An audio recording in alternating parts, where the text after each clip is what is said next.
Hello, everybody, and well, Fire Them Cannons is back after a 2 week break for mental health, just to kind of just chill because we knew it was going to be coming the back end of the season. And how do Arsenal then help introduce us to club football?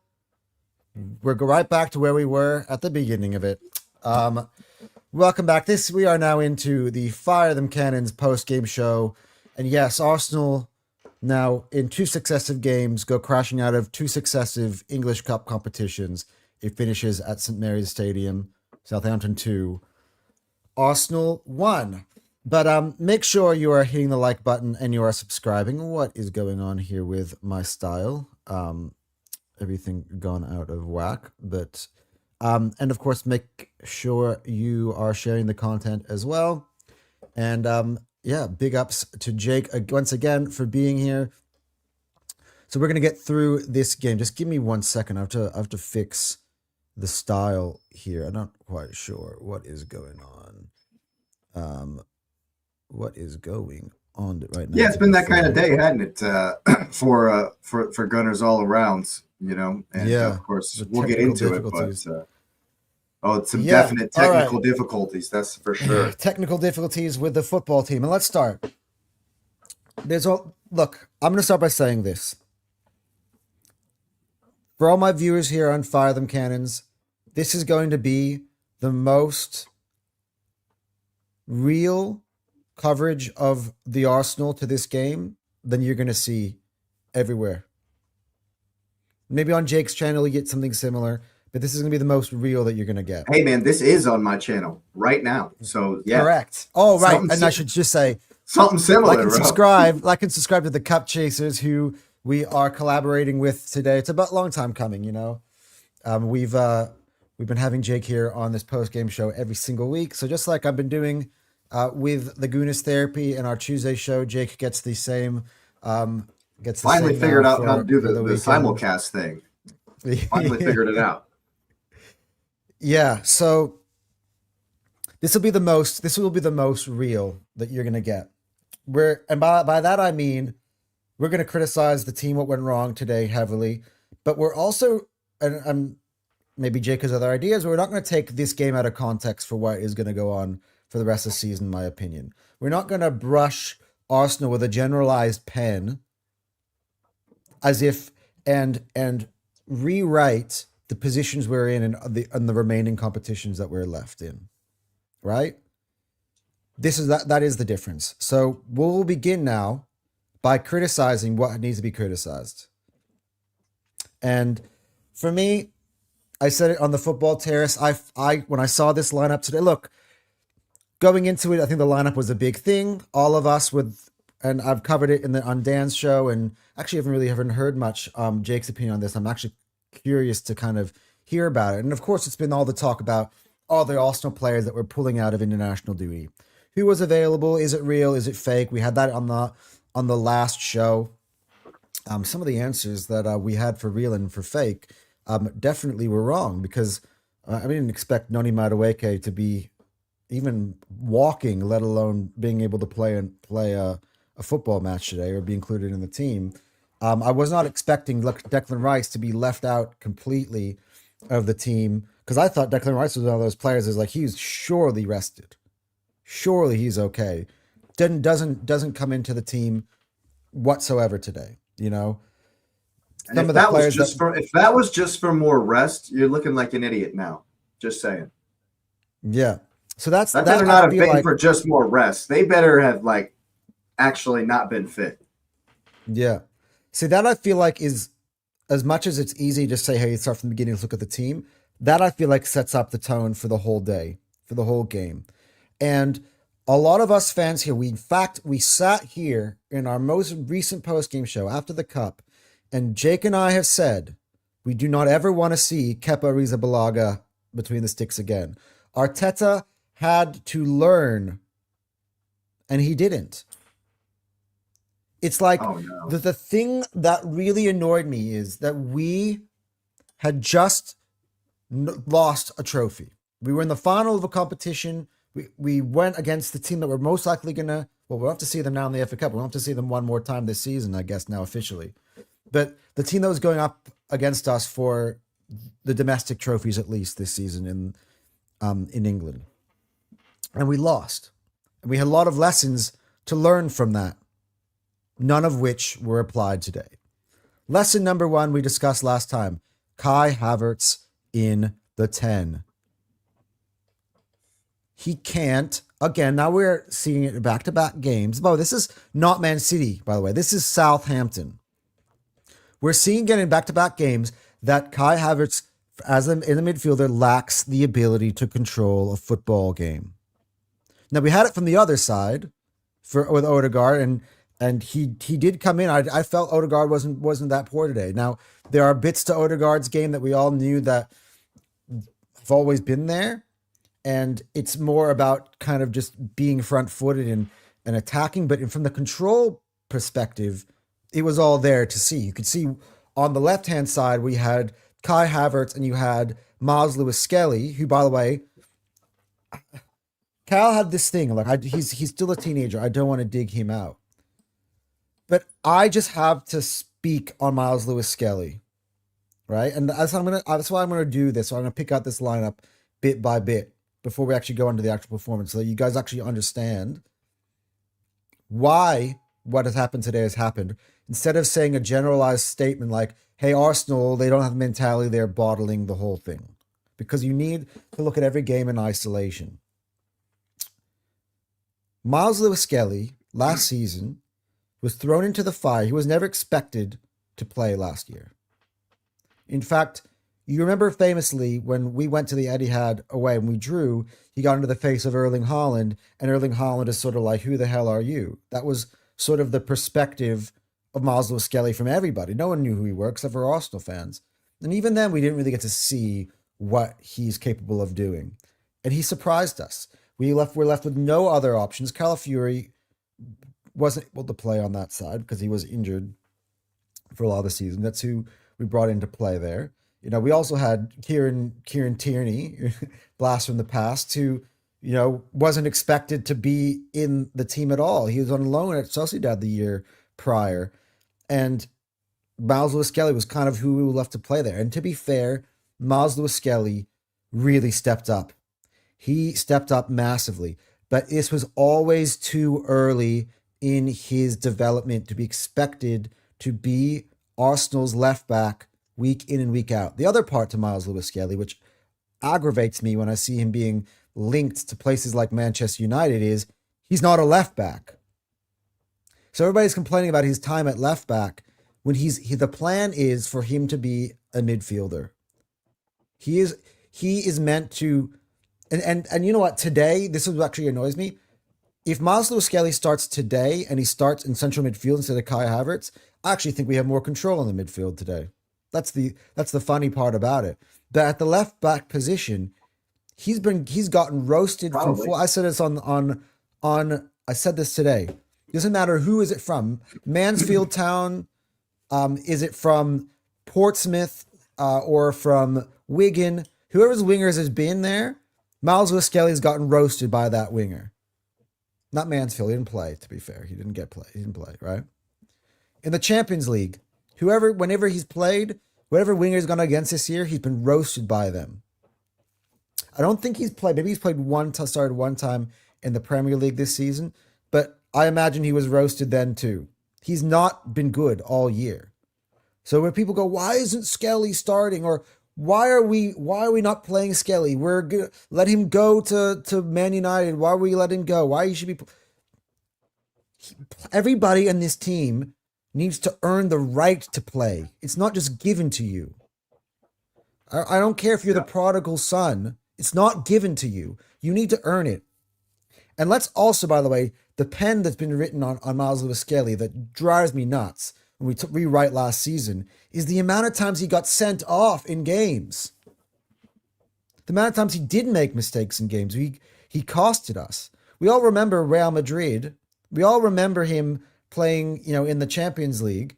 We remember him in certain Premier League games. But we don't also remember that he got sent off against Wolves. There are a few other ones he was actually also sent off in.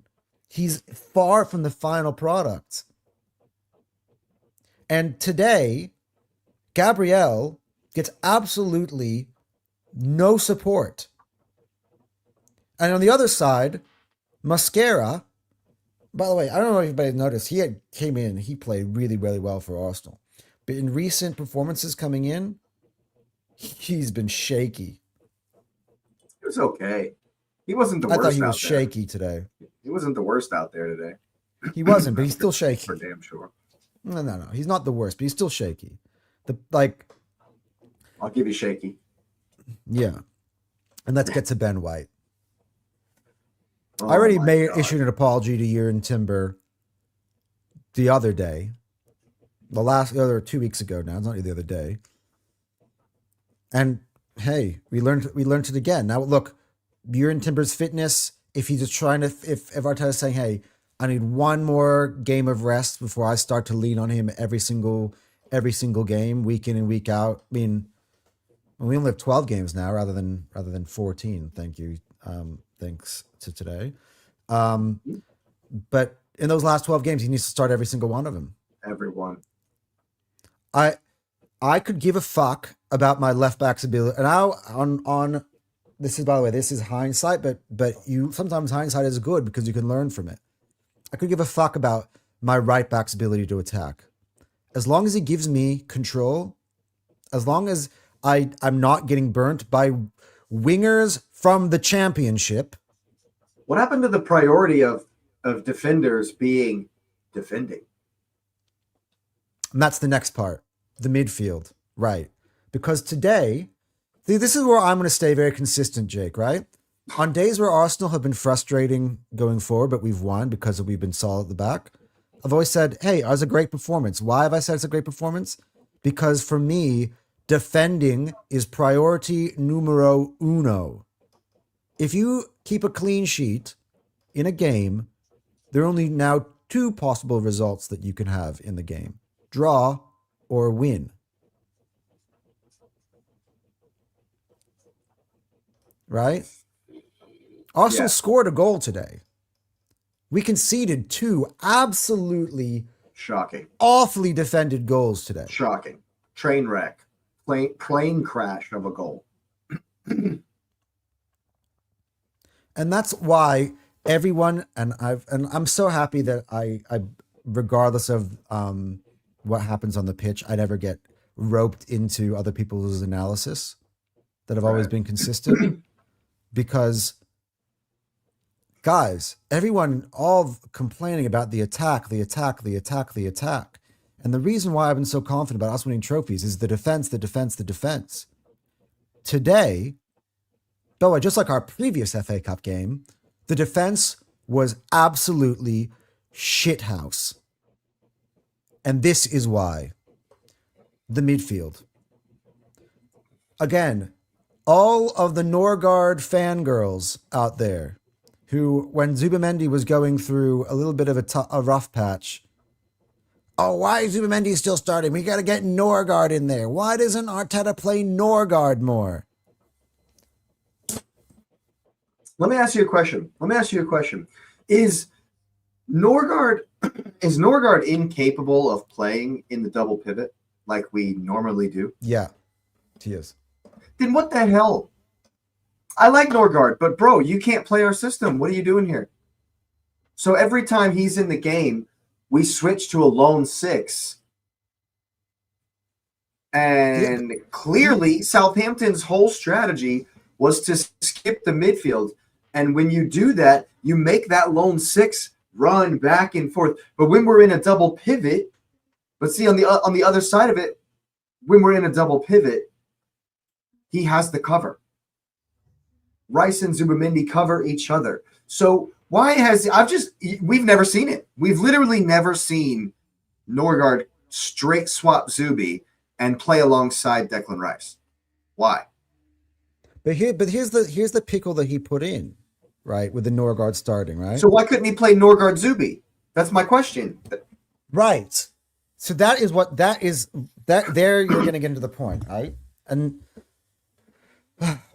it's because Norgard can't play a double pivot, apparently. Whether we believe or not, and we'll find out on Sporting Lisbon who was injured, who wasn't during the international break. The point is that these players have been off for 2 weeks. What the difference does today make? Where today is a game where you set the tempo for the last part of the season. You've just lost a cup final, and you say, no, we're going back to Wembley. We're gonna go at this one again. We're not. And We're it's not. not like- The worst thing you can do is lose that cup final, and then make me look like a fool because this is my last few thumbnails. Oh, Arsenal can also win the quad. Can Arsenal win the treble? Now, look, I'm not even going to ask about the double. I'm actually going to shut my mouth and not even ask about it. Because now, what Arsenal need to do is do what I've been telling you guys, and we'll get into Victor Gyökeres, who I'm also right about because you guys all wanted to fucking sell him. I've been hearing all last 2 weeks while he's banging goals for Sweden. Are Arsenal going to sell Gyökeres so they can buy Alvarez? No, that's a dumb Get question. the fuck out of here. That's a stupid question. But I've been seeing it on shows everywhere. Because people are stupid. That's crazy. That's a crazy one, man. There's He no has way. got 5 goals in his last 3 matches. And the next game, Sporting Lisbon away. What do you think is happening? I swear, Jake, the closer we get to that next game, and I'm so glad that that's next game. I've been telling everybody. I've been telling I'm not you. even I've thinking been about telling. it, man. I haven't even thought I about know, it. Like, but that is the silver lining. why do we today. need to think about what the rest of the season is to galvanize us for an FA Cup quarterfinal? Right. This ain't the third round. It's not December. It's not January. This ain't the third round. This is a chance to go back to Wembley. This is a chance to redeem ourselves for last time. Like I get But no. rotating, Jake, but we this didn't is take it so seriously. heavily rotated. It's disrespectful. Mikel Arteta didn't take it seriously, and that is devastating to me. All right, let's make a list of the players that we started. This is really good exercise because Giuseppe brought it up on the terrace, and I want to cover this because this is important to give you the context of today and why I don't think it has anything to do with the Premier League and Champions League. Players who played today who will not be at Arsenal next year. Let's go. Number 1, Gabriel Jesus. Gabriel Jesus, please God. He will not be at Arsenal next year. Thanks, Siri. Siri doesn't even understand. Why does Jesus start? You hear that? You hear him? Gabriel Jesus. So that's the player who, by the way, is on bigger wages than Gyökeres, who is making way for Julian Alvarez if that transfer is to happen. Not your fucking starter who's now on 17 goals. He's gonna go over 20 for the first time of any Arsenal forward since Aubameyang. Sorry, right?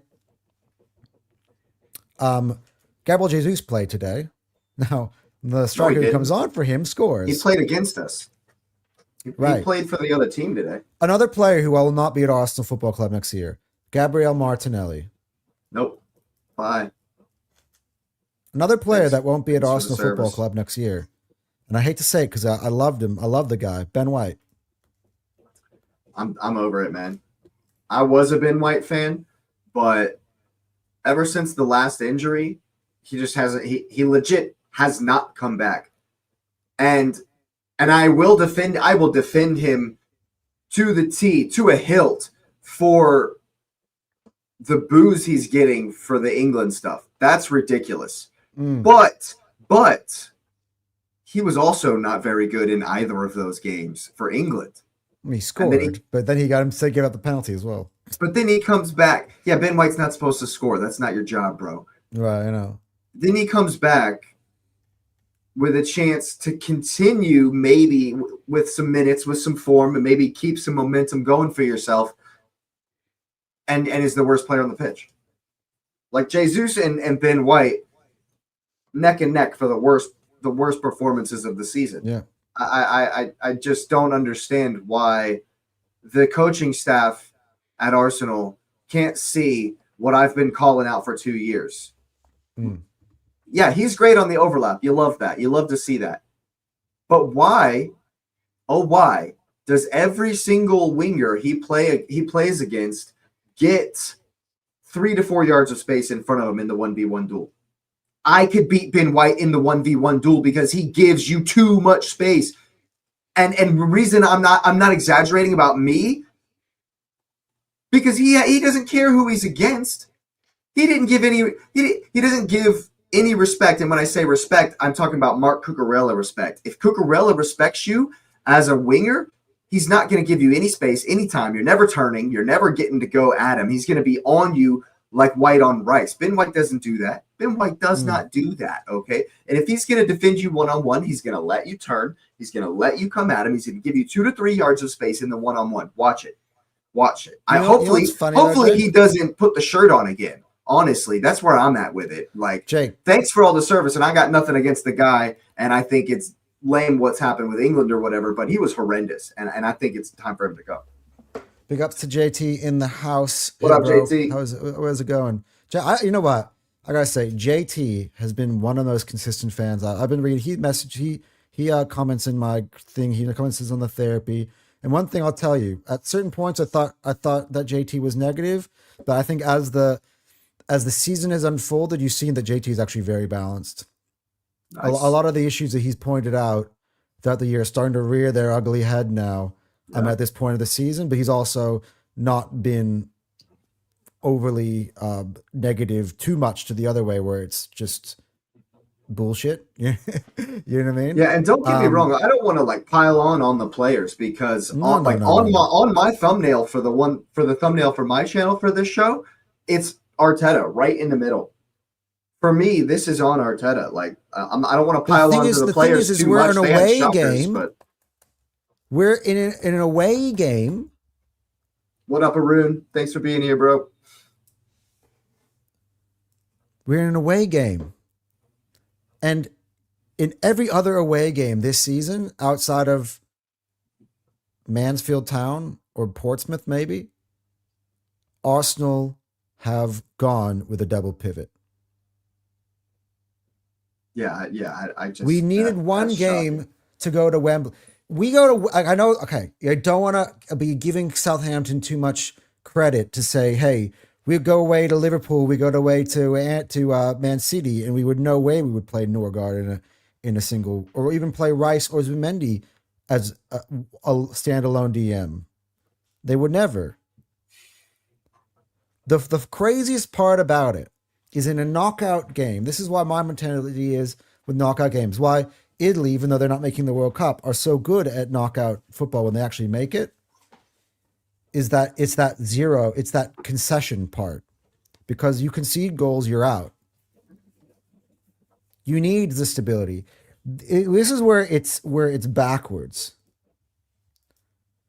Where in Premier League games, sometimes you're playing opponents, especially at the Emirates, and we've come by and we've gone with a double pivot, and you can have a number other 10, and when you want to be able to express yourself on our pitch, he doesn't do it. But then we're going to go away where you probably need that extra protection when momentum is, the energy is going to be with them naturally.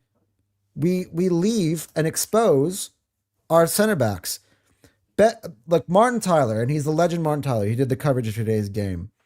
And he's watched a lot of football over his life. Goes, wow, Gabriel is being left on an island because there are no fullbacks to be seen.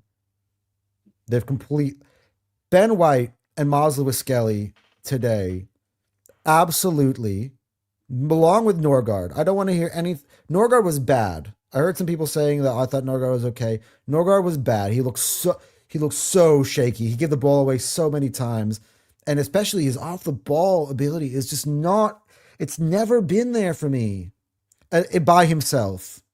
I go back to that Portsmouth game. By the way, remember Portsmouth opened the goal scoring against us when we went away from home in the opening minutes of the game. And I go back to even then, me and Cal sat here, we broke it down and what went wrong for that.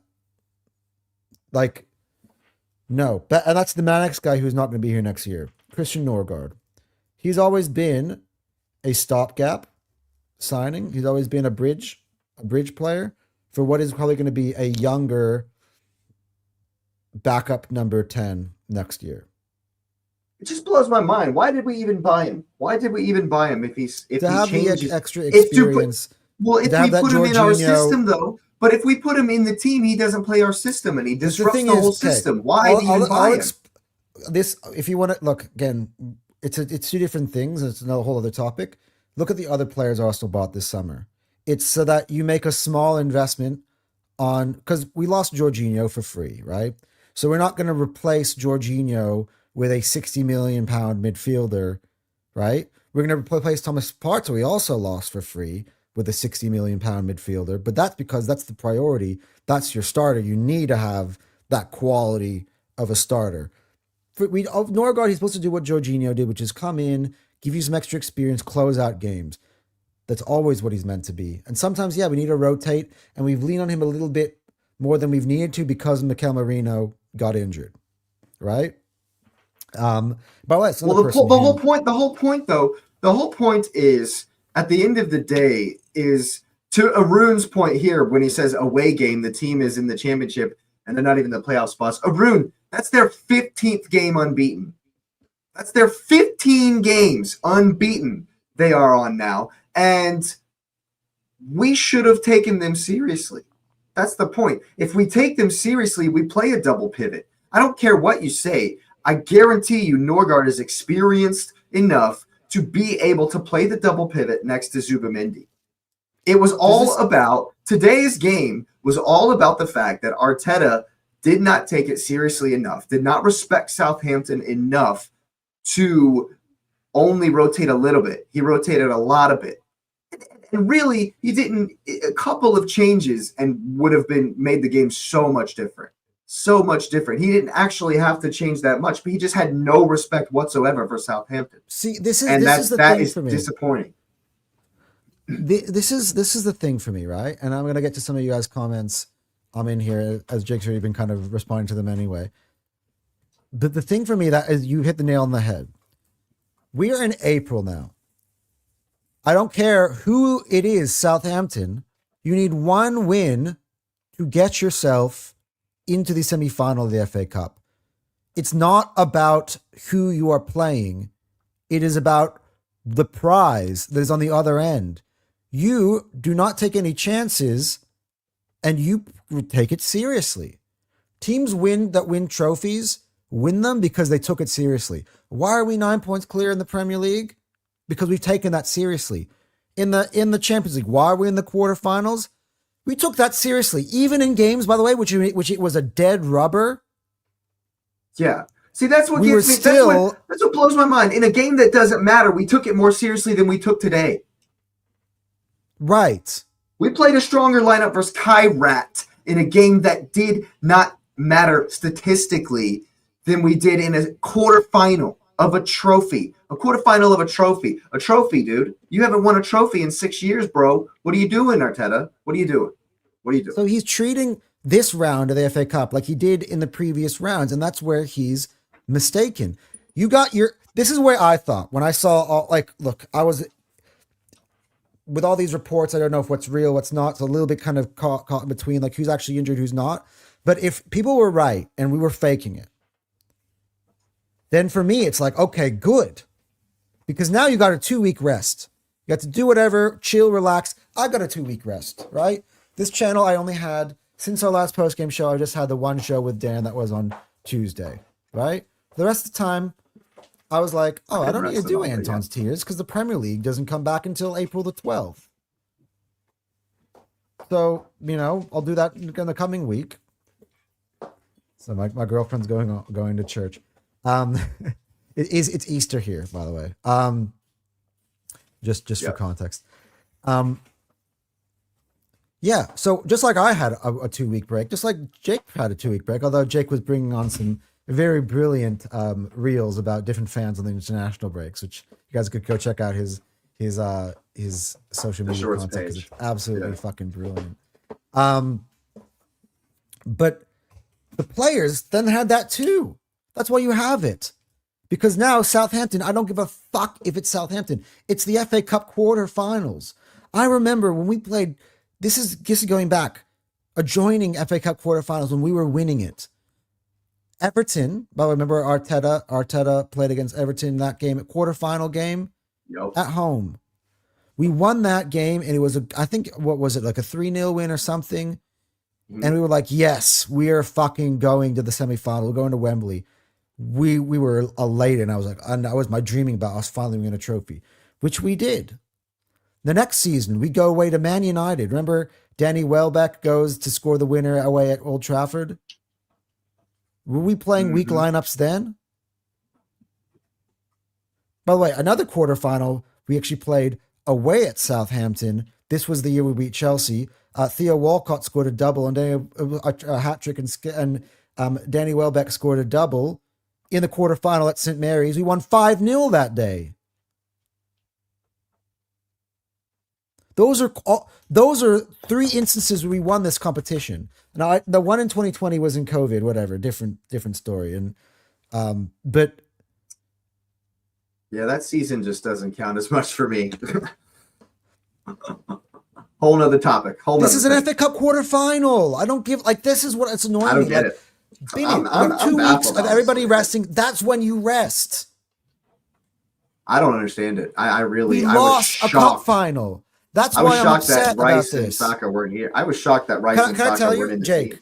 Answer Shocked. me this, because I think I know your answer. Had we won the Carabao Cup, would you have been more understandable about today? No, no. Okay, Maybe a different. tiny little bit. Maybe a tiny little bit. But and maybe it wouldn't be as shocking. But no, the FA Cup is way bigger than the Carabao Cup. And to have won it, to get that feeling and then shit the bed like this would probably be even worse. Like, because I would have been expecting even more. But I'm just shocked. I'm shocked that, like you said, that they didn't take it that he didn't take it seriously at all. Yeah. I'm just absolutely shocked. And the worst part about it, and this is the only time I'm going to mention them really in the whole stream. The worst part about it is that we gave Manchester City life. Single us. And I know they went ahead, they won both those games, but the way we approached that cup final, when they were licking their wounds, they just got knocked out of the Champions League. They've drawn two back, like they had went 4 games without without victory, right? And their season was, we could have ended it right then and there, right? We gave them life because then they come out today against Liverpool. They absolutely destroy that, and They were phenomenal. but then we leave the competition ourselves, which basically opens the door, basically for them to win a second cup, both domestic doubles, and that's hopefully as where it ends, right? Dude, if they end up winning 2 trophies, They look. I'm just gonna say I'm how it is. They're winning the FA Cup. When you beat Liverpool like that in a quarterfinal. By the way, the round before that, they were handed a very tough away draw at Newcastle. That's what winners of the cup eventually they do. beat Salford City the week before by 10 goals. So That's what winners eventually do. You know what I mean? Um, so Chelsea, by the way, the team that we're all laughing at, put 7-0. Port Vale to the sword. They put a lesser team to the sword. What are we doing? Look, I'm not complaining about that because their off the field stuff has been sinking them, and I need them in a good headspace to do something against Manchester City next weekend. Don't be counting on that, bro. Look, I'm not counting on them, but I know for you me, want it. I know there's going to be a hate along and a pray along on my channel. I'm not praying because I I'm gonna know do the that pray along. I've said it to everybody already, guys. I still believe this is why I'm not going to allow the narrative of, oh no, now we're bottling the league. Oh, City's winning a domestic treble. We're 9 points clear. I told you on March the 13th that Arsenal had won the Premier League that day. I'm not changing my assessment. We haven't changed it Premier League points. Like I'm not changing. That's the only thing for me that I'm leaning on right now, and that's what I'm saying. The Champions League game, Sporting. I need a win in that game. Bin the fucking, hey, let's draw and take care of business at home. Win. And Victor Gyökeres, that's why I keep going back to that thing, because it's perfect. But let's get there and let's take them seriously. I want Arteta to play his hand and fuck all the rivals who are triggered about the players who left the international break. Fuck it. Play those players. Yeah, JT saying here that Port Vale's a League Two side and Chelsea played their strongest 11. Exactly. Exactly my point. Let's get into why didn't we play our strongest 11? That's my Let's get into some of the comments here. Arun Chopra, that's one of your boys, yeah? Yep. Arsenal's making a mockery of their fans with these kind of performances. Yeah, they're making a mockery of me, who I've sat there and defended them even today. Absolutely agreed. Yeah. Yeah.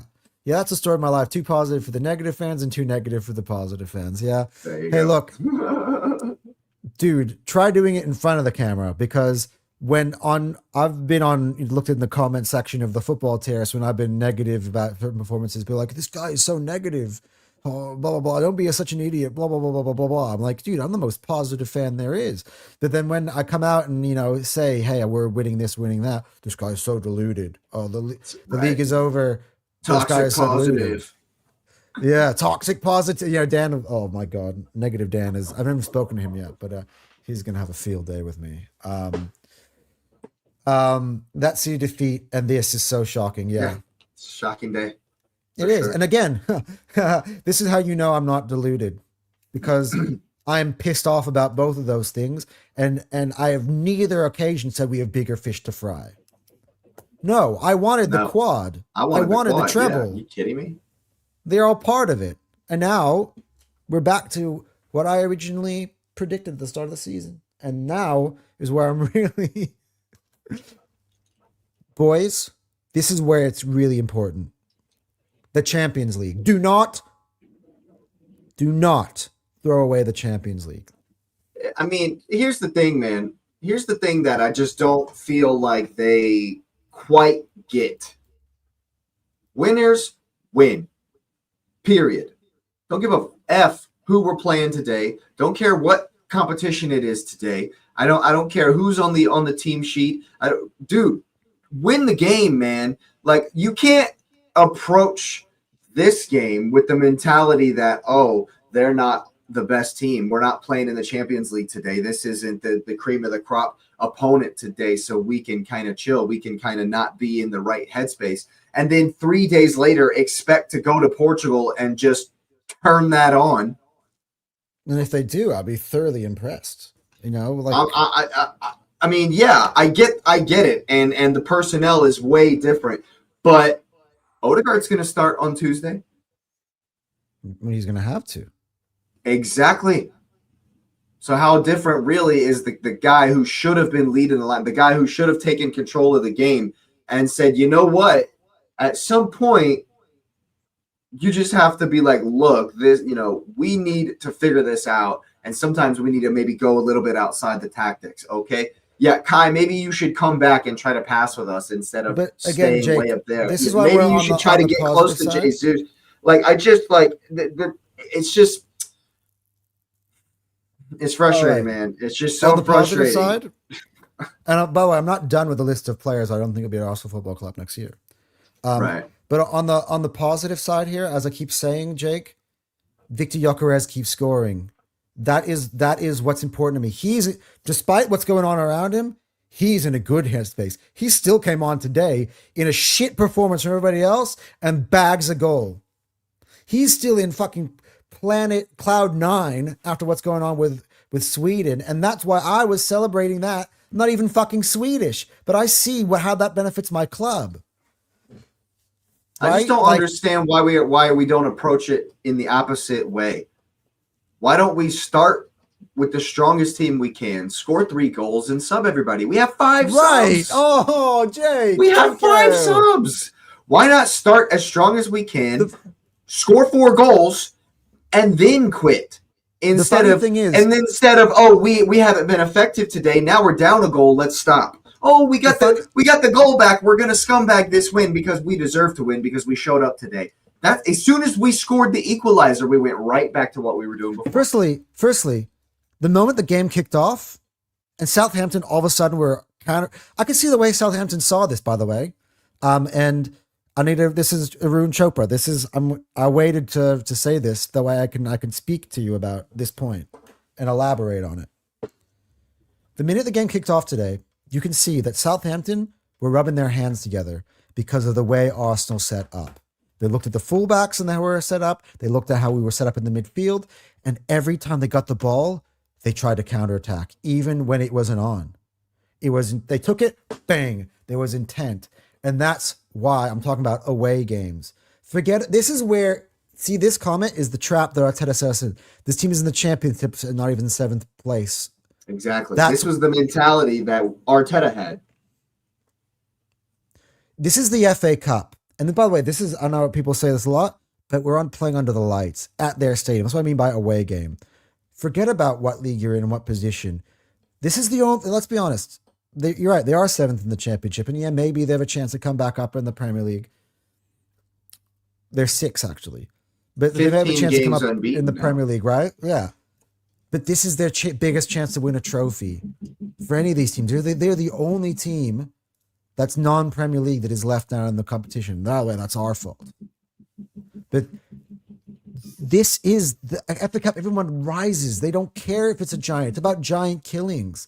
What have we watched for centuries in this competition? This stuff happens all the time. And that is why I was upset and why I felt that Arteta disrespected this competition. He acts as if he doesn't know that. He acts as if he hasn't played in games like this. They talk about the magic of the FA Cup and everybody laughs. Oh, it's cute. All these people, neutral people, want to see a great cup tie. You're always going to get that. Especially when you go away from home. If this was at the Emirates, I don't think this is the same game, right? But when you go away from home, you realize that they have the energy of the crowd behind them. It's a night game. Everything is ramped up.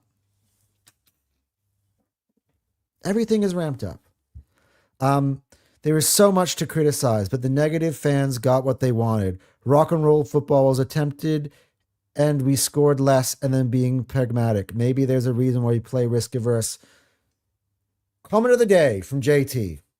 That is the exact thing I've been trying to say the whole fucking year when people have been complaining about the other side. Which is why I have never, ever, ever the whole season lost my mind about games that we won or we didn't score 4 or 5. We Hamza was brought up today. Oh, Saka scores in the first minute. We won 1-0. Hey, what did I say that day? This feels like we're on our way to winning the Premier League title. Despite that, because the how many goals did we concede that day? None. 0. All you need is a moment or two, as long as you keep the door shut. If we keep the door shut today, Victor Gyökeres scores. It's 1-0 to the Arsenal. That's the way I view it. We have 90 minutes to score 1 goal. And when we fail to do so, then I come out and I criticize. But I never once, with the exception of Wolves or at home, criticized us in that manner when we kept a clean sheet. I dare you, I double dare you, outside of Forest away, and even that one, I was like, look, I'm not as concerned as Cal was in that day because we didn't concede a goal. Liverpool at home also finished 0-0. I wasn't throwing my toys out the pram as much as other people that day because we didn't concede a goal. You were, but I'm talking about me. I was pissed that day. Yeah. But we didn't. I was very upset that day. When we lose control in games, which is now back-to-back games where there is no control in a game. Although today there were elements a lot more than in the Man City game, and their goals, let's be honest, did come. Look, they had times where they were fucking reminding me when I was playing in high school, and they were popping shots or hitting the crossbar. Were pathetic though. Let's be honest. Yeah. Look, and again, you never see that version of Liverpool when they play us. Like, if they would have stayed in this cup competition and we would have played them later down the track, you would not have seen that Liverpool. I promise you. Wow. Norgard was left on an island and barely has game time. Hard to pin much blame on him. JT? The blame's at Arteta's door, not It's not Norgard's. on Norgard. You have to understand what you have on him. all you're doing is exposing Norgard. If it was Declan Rice, you know that If he is capable it of wouldn't have been the covering same, that. if Declan Rice played in there today in that same position, the game would not have been the same. Yeah. I mean, he basically was forced into heavy rotation. All those players were assessed in being in the red zone. They were assessed in being in the red zone 2 weeks ago, and they've had a 2-week break. They've had a 2-week rest. Yeah, I don't understand that. This is the originality of being in this red zone thing came from when these players got to their national teams. They do the medical assessments early, and they're like, "Yeah, no, you need to go home. You need to rest." But then they did that. That's the whole point. Like, it doesn't carry on. I'm sorry. Like, if they can't do it on me, I'll tell you this much. I know I can't compare being a YouTuber to being a football player.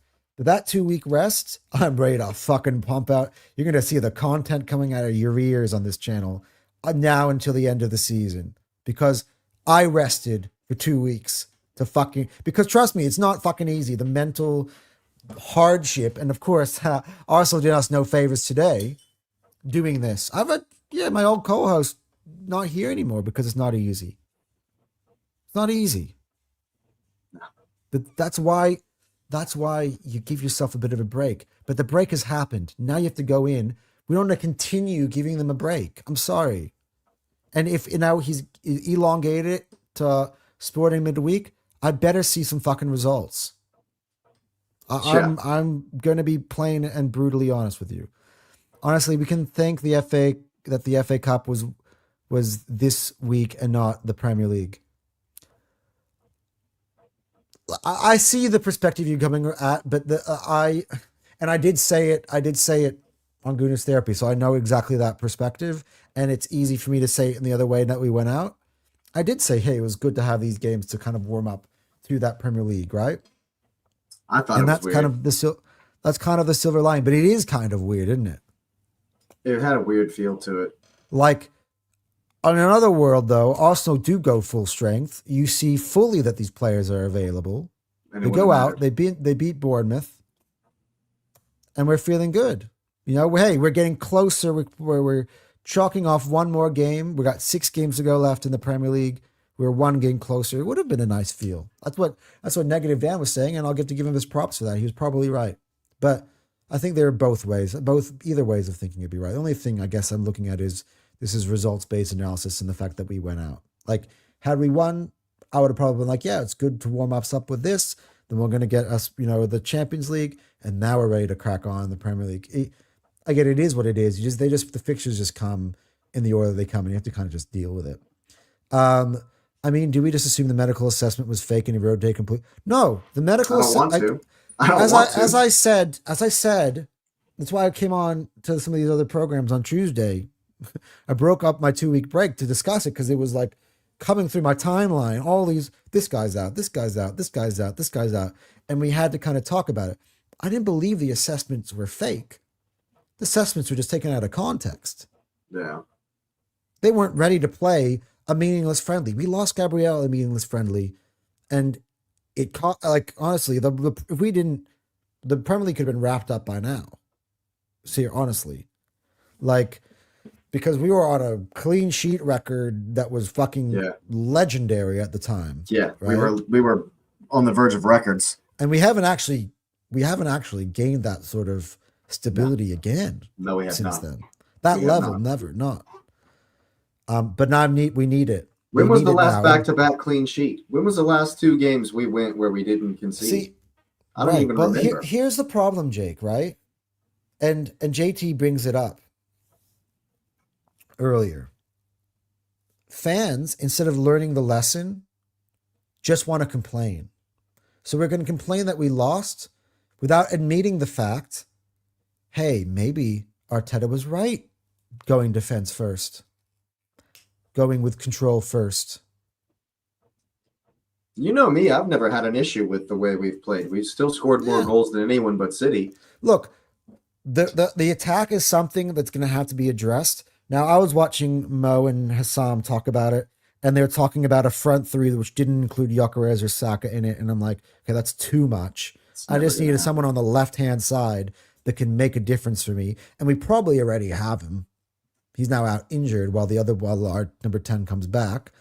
I don't think a massive thing needs to be put together. To be honest, he's got all the pieces. He just needs to play them on the right positions and have them all available at the same time. Like, I got to be honest, he gave Trossard too long of a leash. Mm-hmm.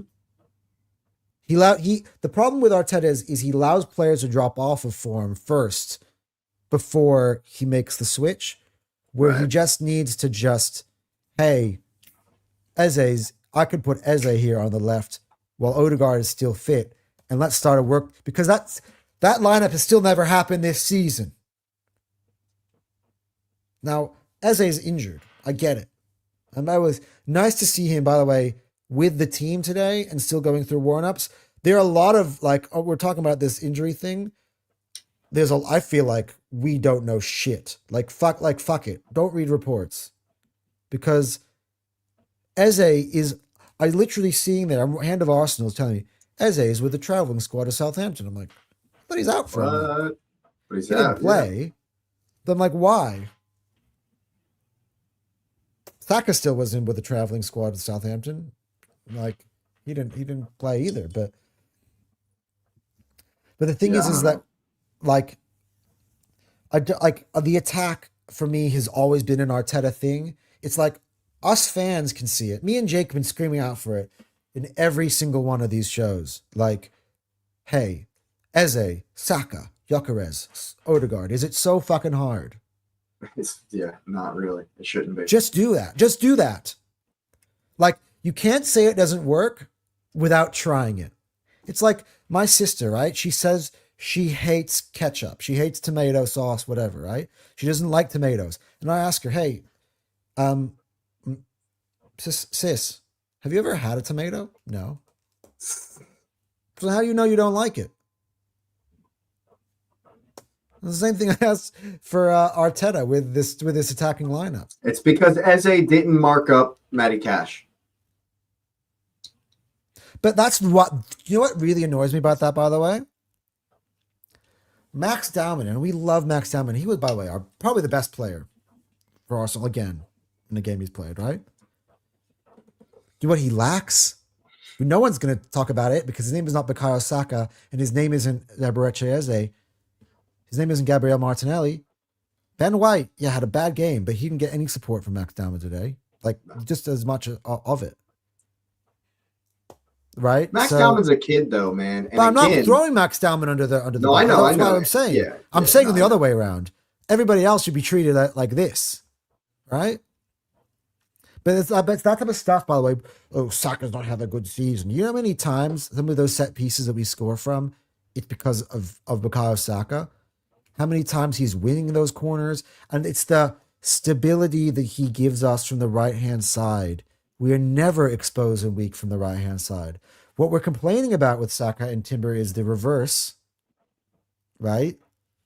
But on the other side, which is what is more important to me, and what is, close your ears, more important to Arteta, is that they give us a stable base, a foundation from the other side. Saka has never, in all the years that I've watched him, in one time, I've been like, oh, Saka, we conceded a goal and that was Saka's fault.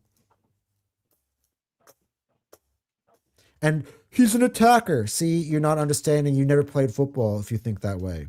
Because as a winger, you have to be able to go up and down. You have to support your fullback. It's all part of the game, especially if you're good at it. Now, some are platformed, and not everybody has that ability of Bukayo Saka, right?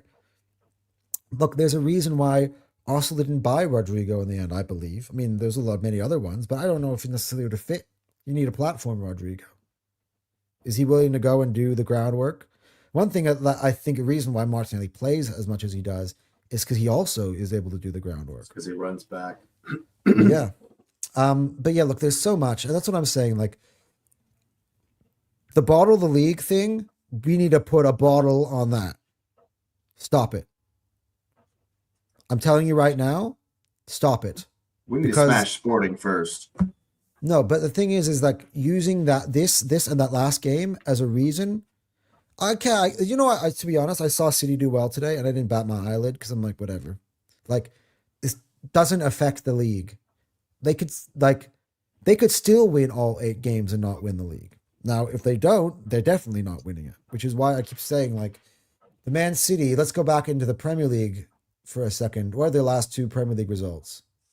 Draws to relegation teams. Right. Thank you. So, now if that's were to happen in the league and we lose to Bournemouth, then we're having that conversation for real. But we're not at there right now.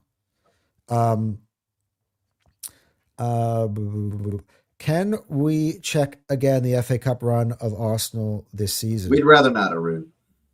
I mean, look, we got to the quarterfinal. I'll do it for you quickly. Portsmouth away, we won 4-1. I believe was the final scoreline. We conceded at the start, then we ran away. I believe there was a Martinelli hat trick in there, right? Something maybe. Yeah. Next round, I believe, was it Wigan at home? We also won 4-1. We might be crossing the cups, but yeah, we did play Wigan at some point. Now, was it 4-0 or 5-0? That was Wigan. It was 4. 4-0. I don't think we conceded to Wigan, did we? No. No, we didn't. Then it was. Now tell me if I'm missing anybody. But then it was Mansfield. We beat Brighton in the. Oh, that was the other one. That was the other one. Then we beat Mansfield 2-1. That was also shaky, and that was Arteta as well, disrespecting the cup competition in that day as well. The weird 3-4-3 formation. That was the day that we got away with it. We were able to rotate so we can go on. But yeah, today was not that day. But you're right. Our FA Cup performances have been shaky, but it's the FA Cup. Like, that's always the vibes of the FA Cup. The underdogs lift. That's why, like, in these games when people were moaning about the performances in the FA Cup, I'm like, just the FA Cup. But I got to give credit to City, though, because, through it all, they've played Liverpool, they've smashed them. They played Newcastle, they smashed them.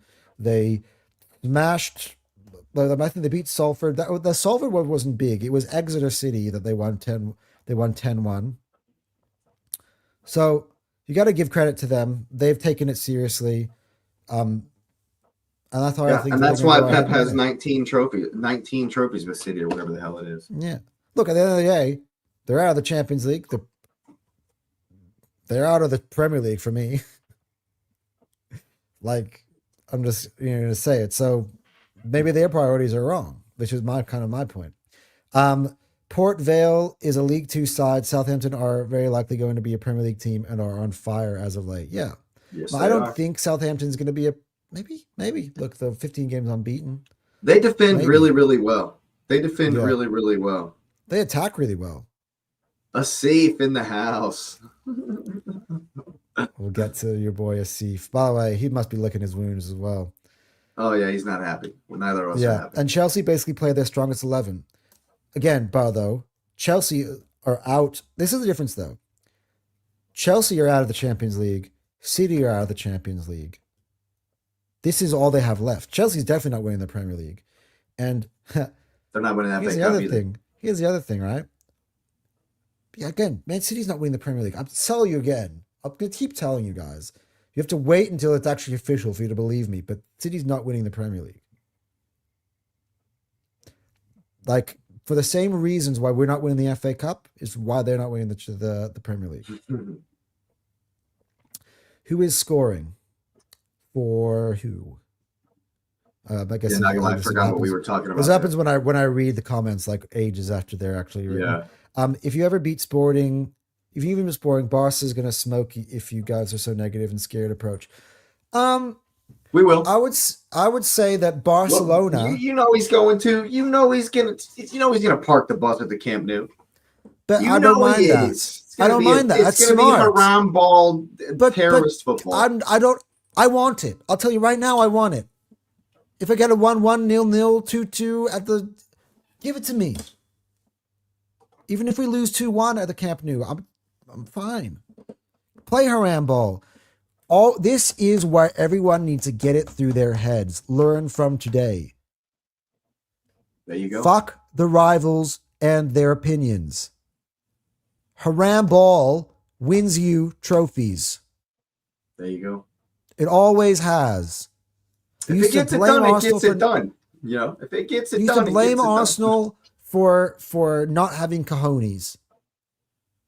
But see, but you've put it you've put it there. You've said it there. You know, Arteta needs to have some cojones, and he needs to put it on the line because he's walking a fine line here. I know that you believe 100% we're going to win, and you definitely feel that way. But in the nightmarish situation where we find ourselves,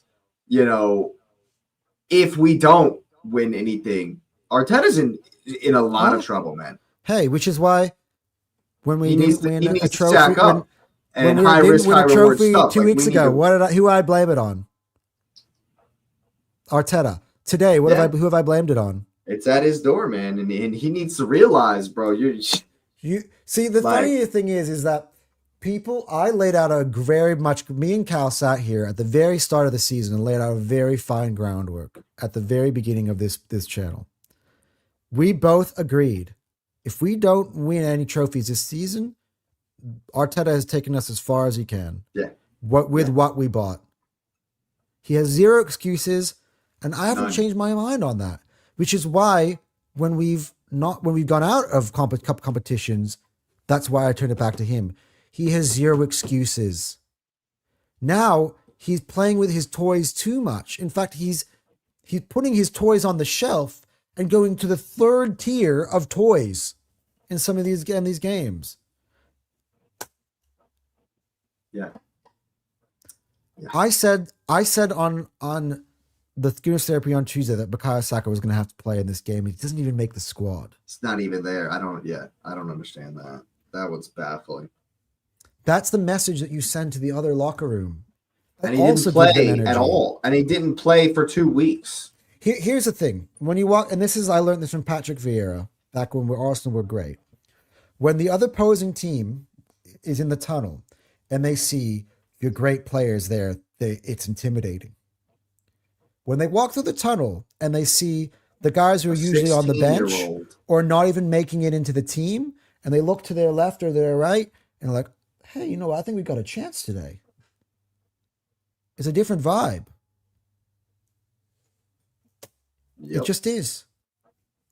As I've been saying the whole season, you were reluctant to admit, Anton, the attack never clicked. Even the EPL wins are hardly grinded out. 55, 45 games. We can't. I agree. The attack has never clicked. And if the attack hasn't clicked and only City have scored more goals than us, I'll take it. And yeah, at the same time, yeah, we still have the most goals in the Premier League and in the Champions League. Actually, not anymore because Bayern have surpassed that. And apparently we haven't clicked. But I mean, no. But at the same time, I get it. Like we haven't fully flowed. We haven't put it together where there's an understanding between everybody. We're not winning 4-0 every game. There's still a little bit of disjointedness. The chemistry isn't all there, right? And that comes from, and I've also was saying this ages ago, which is figure out who you're best for. I already knew before we even kicked the ball who our best for is. They still haven't played. And let them play every single week. I'm talking about in the Premier League, right? Yeah. And gain an understanding with each other. Now, the biggest mistake that Arteta made this season, and I said it, time to play what did I call it again? The Death Squad. The Death Squad. Time to play the Death Squad. That's what I meant. You had that amazing foundation of defense. Now let's get this attack going. I don't need to rewrite or kind of just like change the starting players. The starting players is not our problem with Arsenal's attack. If we have all those players, Eze, who at least has won an FA Cup last year, won't get to do it now this year, not to his fault. Eze, Odegaard, Saka, Gyökeres.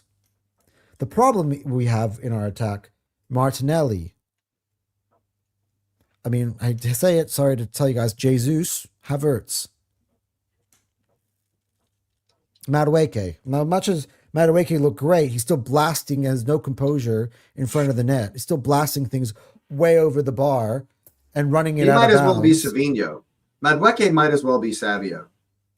The other thing is that And I mean that with prejudice. Max Dowman's role is going to grow. I hope not next year. It shouldn't. Next year, What are we next year doing, it should man? grow. Okay, this is my What are plan we for doing? Max. He's 16. This is my Why? plan for Max In a Dowman, though, right? quarterfinal of an FA Cup is everything we tried to do go through a child, a 16-year-old. What are we doing? That is embarrassing. This is my plan for Max Dowman, though, because I'm going to continue this list as a theme.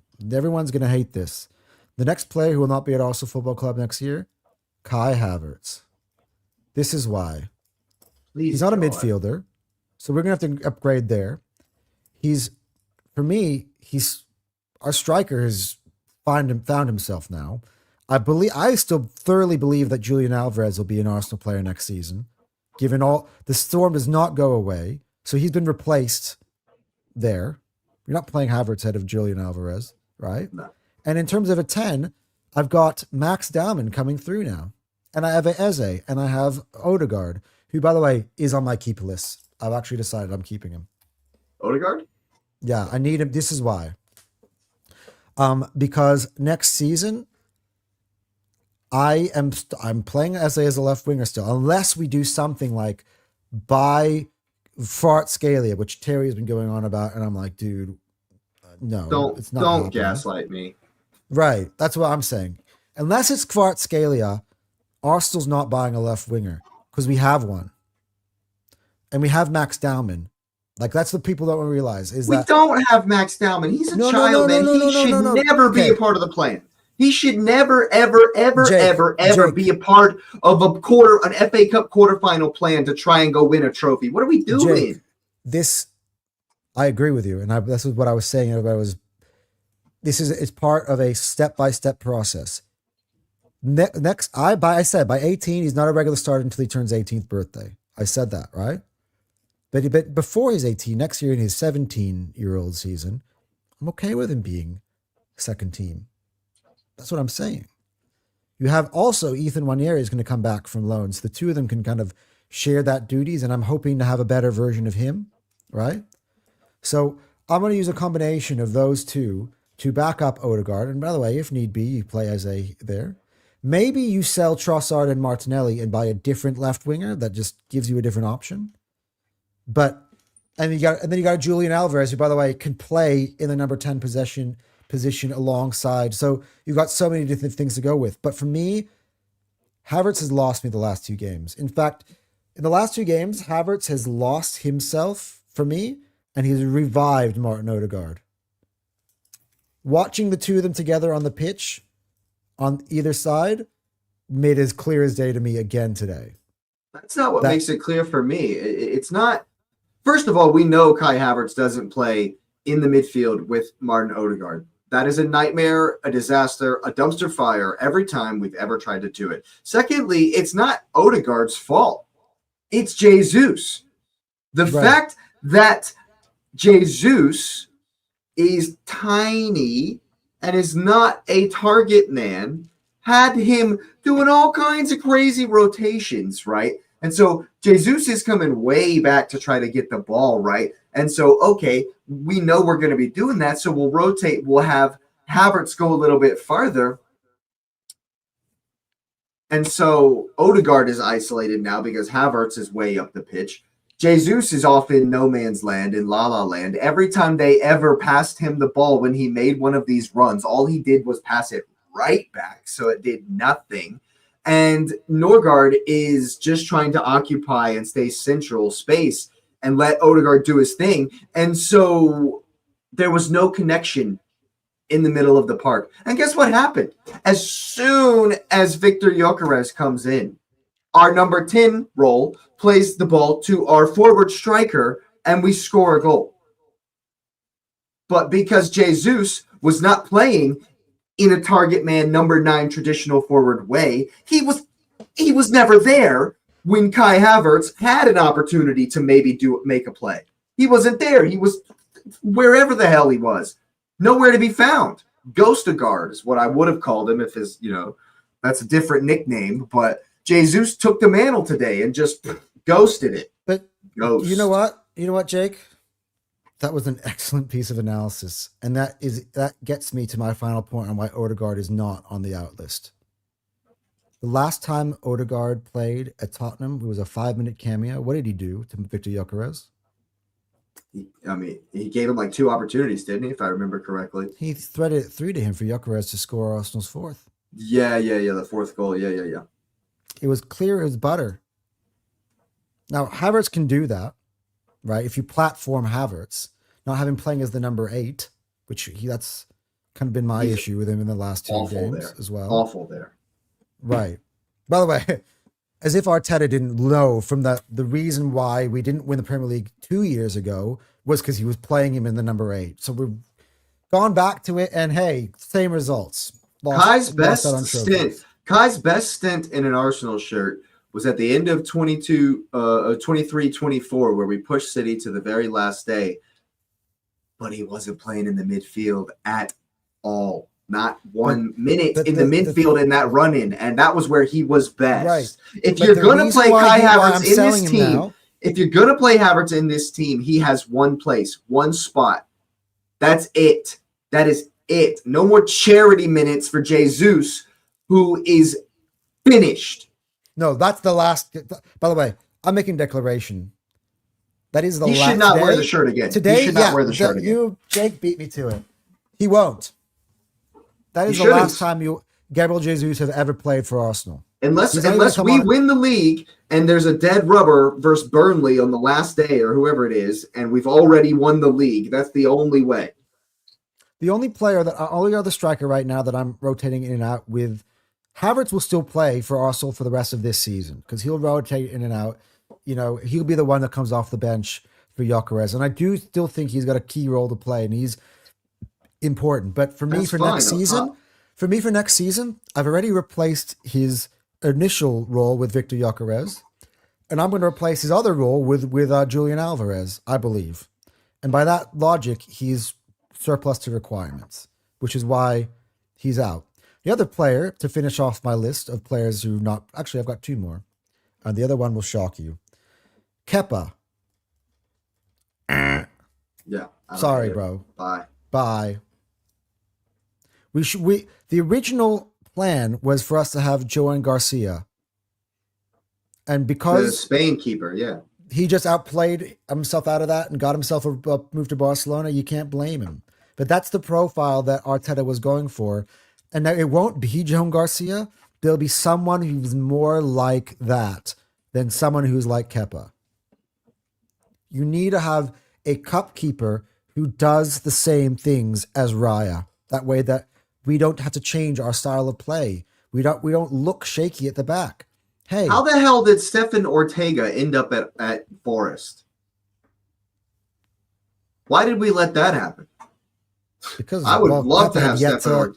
I would love that. Stefan from Ortega Arteta's point of view, until 2 weeks ago, the cup final, Kepa had done nothing wrong. So now it's something that we've learned. But yeah, he's not. And the other one, guys, and it really hurts me to say it, and I'm ready for the pelters. Miles Lewis-Skelly.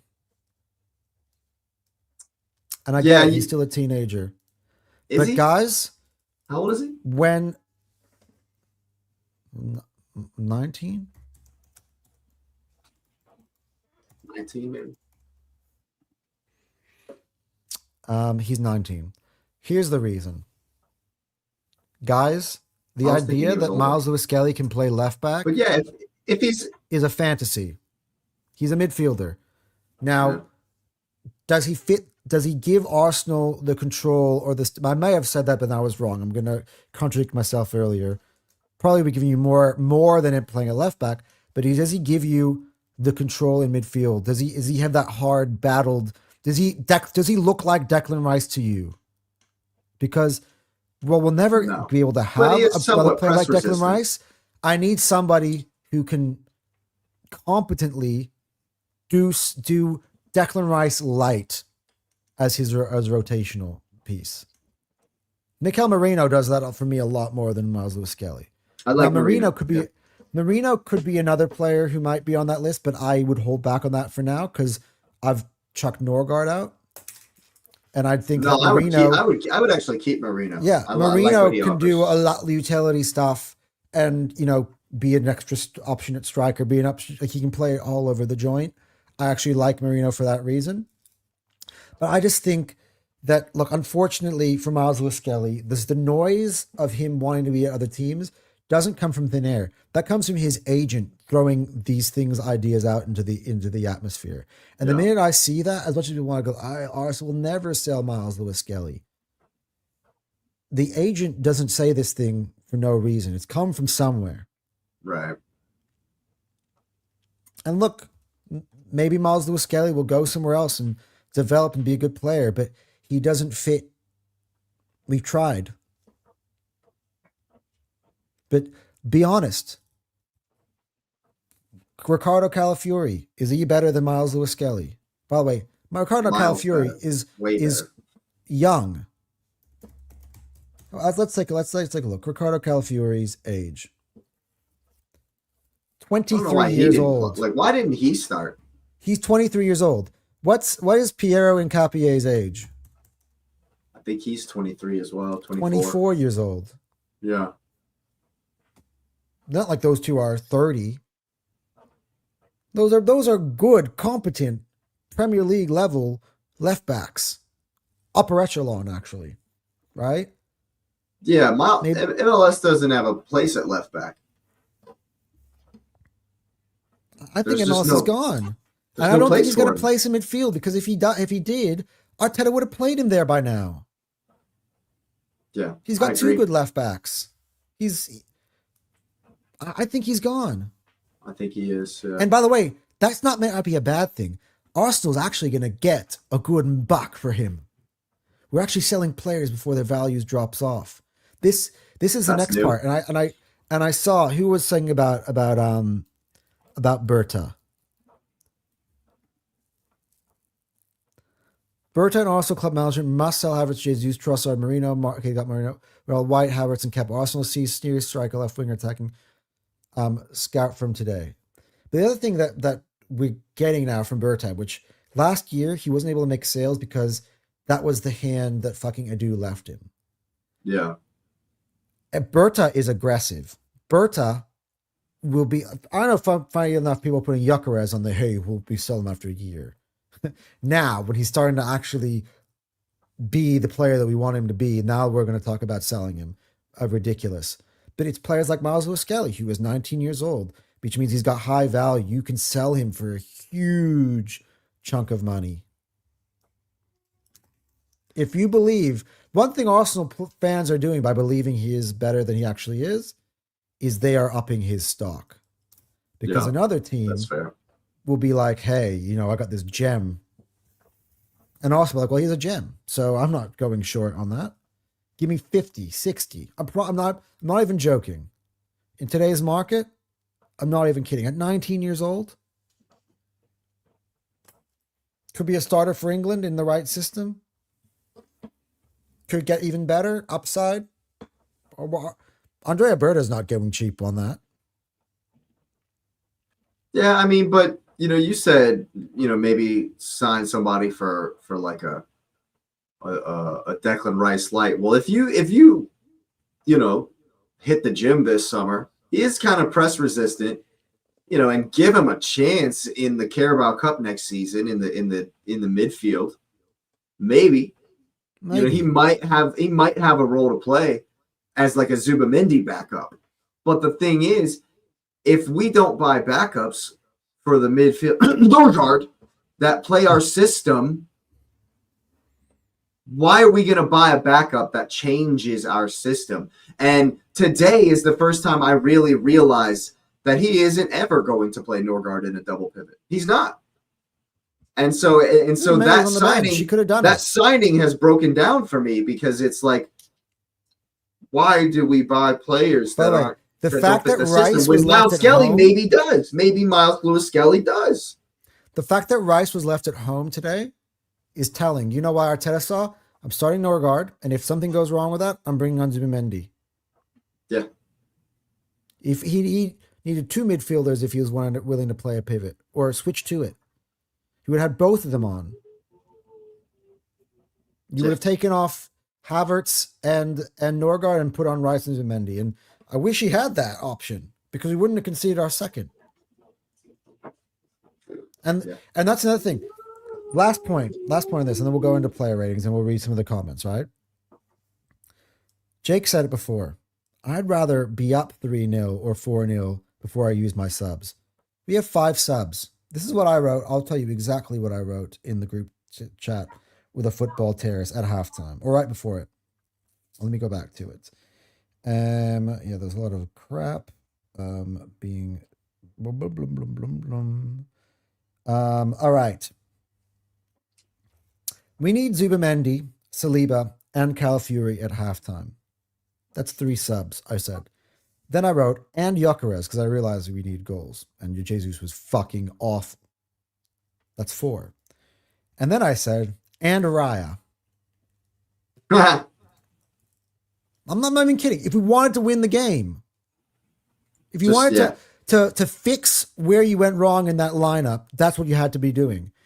He would have had to make all 5 subs at halftime just to undo what he did at the start of the game.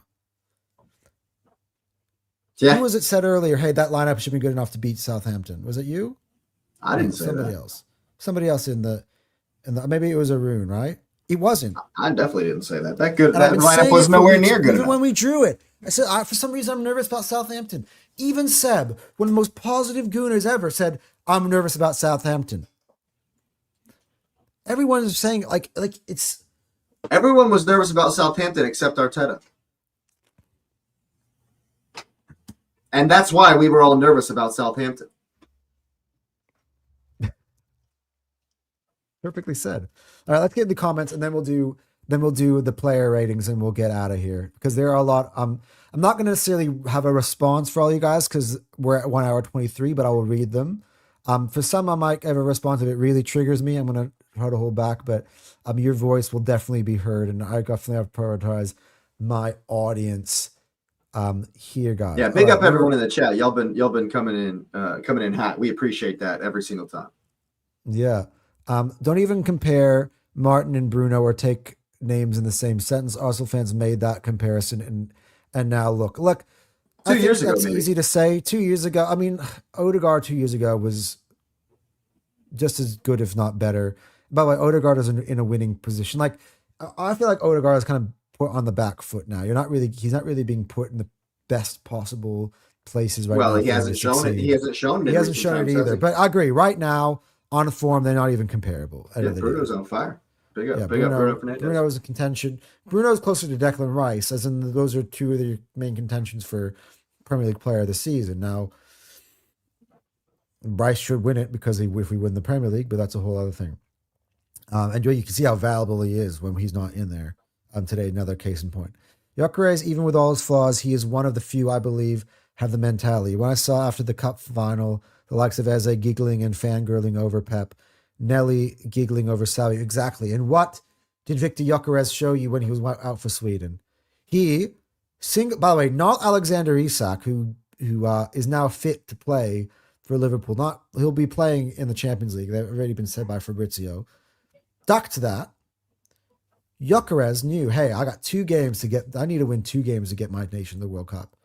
He's not like he's fucking playing with world beaters. His second best players are probably Bergvall, who plays at Tottenham, who, by the way, all of a sudden, by the way, what De Zerbi is in at Tottenham, and miraculously Bergvall is fit. You had Bergvall, and you had Anthony Alenga, right? Those players aren't even starting for those clubs, right? Let's not even go there. Gyökeres, hat trick, winning goal in crunch. If you guys don't think he's good enough to lead Arsenal to winning stuff, then you are out of your mind.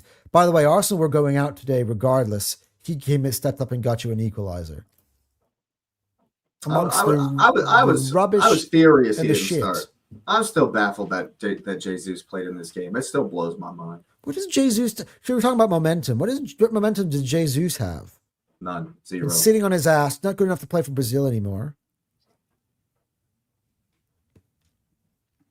Last year we were at home and got beaten and by dusted Rob United. Correct. Yeah, because we don't take the cup seriously. I guess that's What did we do Arteta's that legacy week? is That gonna week be. as well, by the way. We went out of the Carabao Cup, went out of the FA Cup.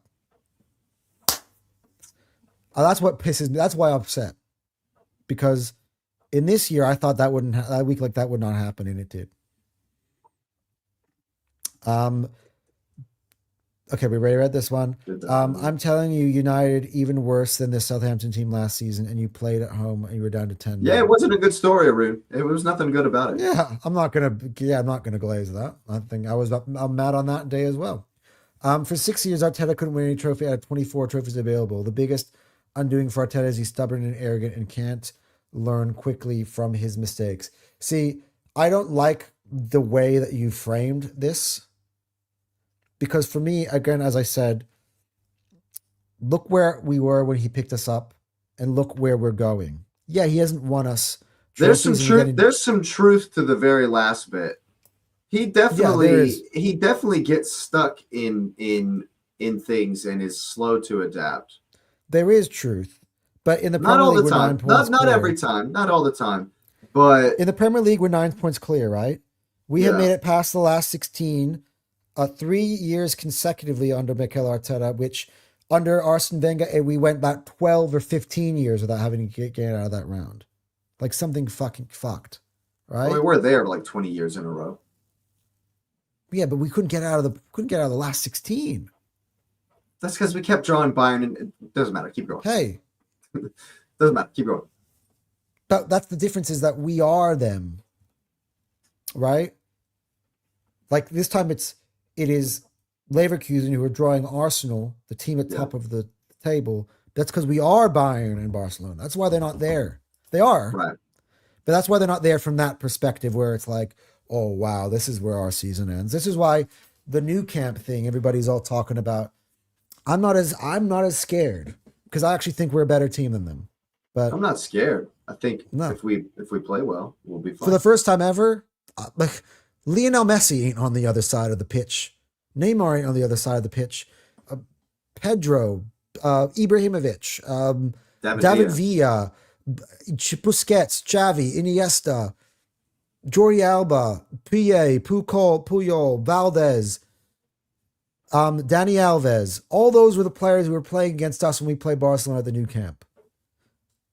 Yamal is a great player, but he's not. He doesn't put the fear of God through me like Messi. Arteta has never beaten a Premier League side in the FA Cup since winning the trophy 5 years ago. Yeah, again, that's the cup competitions. This one and the other one, 1,000%. I agree with that. I agree with that premise on that. 1,000%. Me and Kyle. I think he's saying that is where his criticism. I think he's saying that as an actual stat. Yeah, that is where the criticism is for me.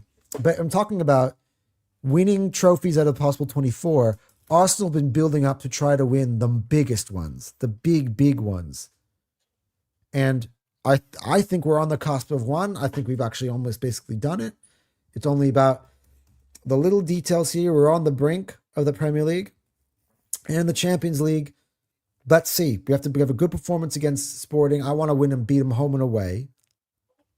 And then send out a statement when we go to Barcelona. But we have the quality. End of the day, it's not about having a good draw or running into a good team, because today we played Southampton. We can fucking we beat Real Madrid last year.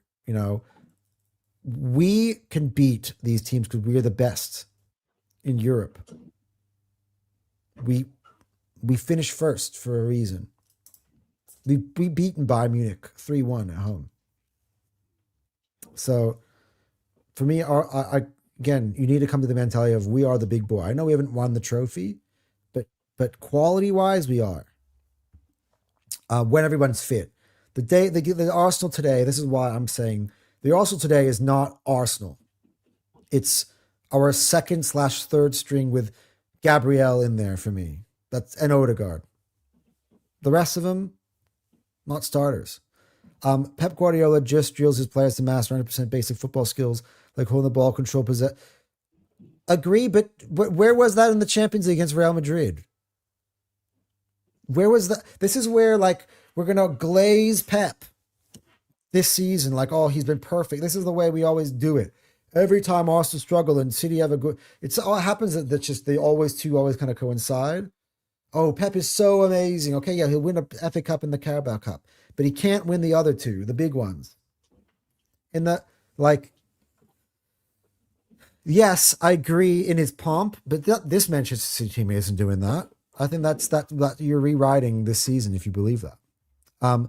This is the game to control the game. You have Odegaard, the control freak, there to just be patient. Don't give him the counters, and a championship team will make a mistake 100%. Bang. There you go.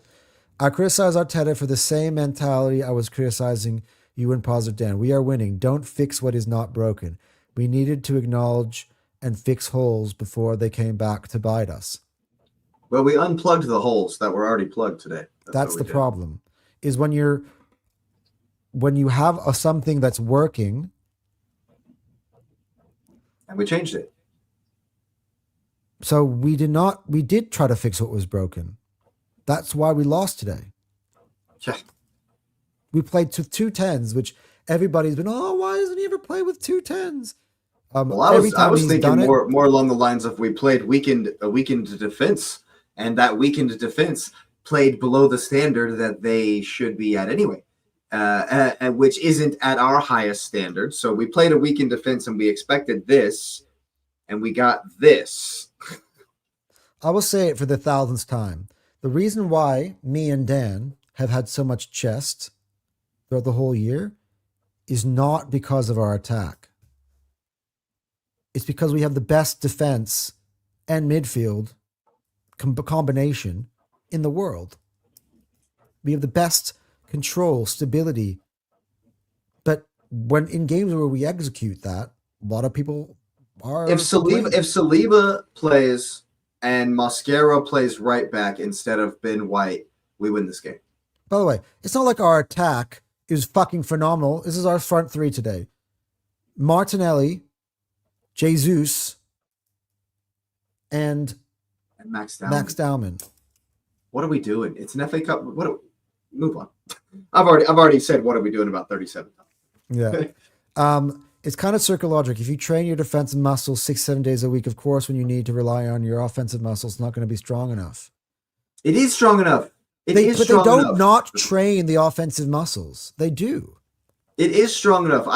Like, we've scored more goals than everyone except City, and we've conceded about 7 less than they have. Our goal difference is far superior to Manchester City's. We're scoring enough goals. When we don't defend well, it looks shitty. But guess what? The guy that everybody thinks can't score came on and scored today. I mean, so when we don't do what we're good at, there's no point in even discussing the attack because we didn't do what we're good at. Yeah.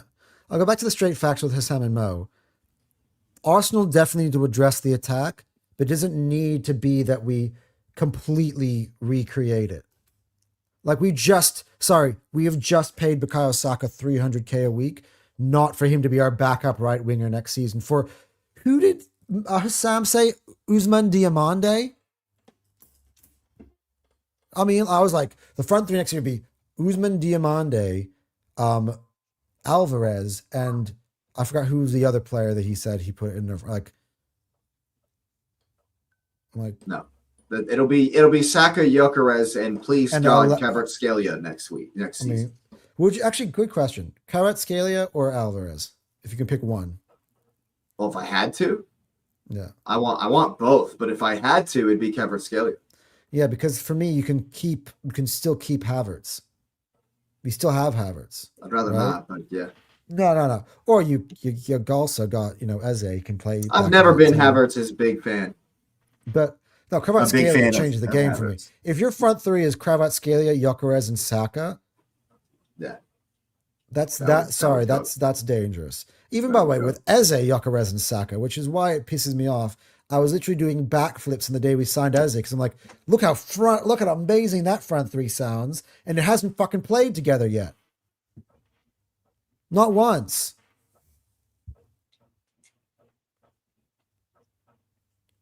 I got no answers for you.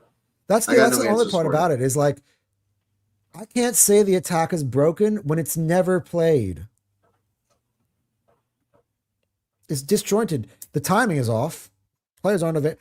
See, the thing is I'm not making excuses. I'm just telling you what actually is happening.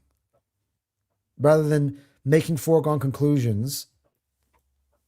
Attacking football is just superior by definition. Every minute you spend attacking, you don't have to defend. That's very easy, but you completely missed out the midfield part of the game. The other part is you control it through your midfield by passing and maintaining possession. You're also not defending when you're maintaining possession.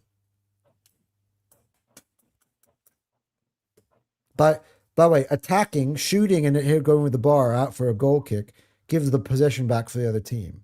So if you're going to attack, the way Arteta looks at it is this. I'll explain it to you, and I don't want to take too much time. Control the game, but if we're going to attack, be very specific and choose your moments. Because, yeah, if we're just shooting, and it's missing, the other team gets the ball back. So it's like, it's about control. It's about the midfield. When we talk about, hey, just defending, it's not like we're seating without the ball the whole time and around defending our 10-yard box. That's with a misnomer about Arsenal. That's what everybody else is doing when we are playing them. Right? The other time is we're controlling it, and you guys are all complaining about, oh, hey, Odegaard, we're always going sideways. Oh, right, he's a sideways merchant. Zubimendi, he's always playing sideways. Hey, you know what that's called? Control. Midfield control. There's a midfield element to it. We need more creativity. I would agree. I think we have the finishing if you can get it there. I'm talking about, Gyökeres again.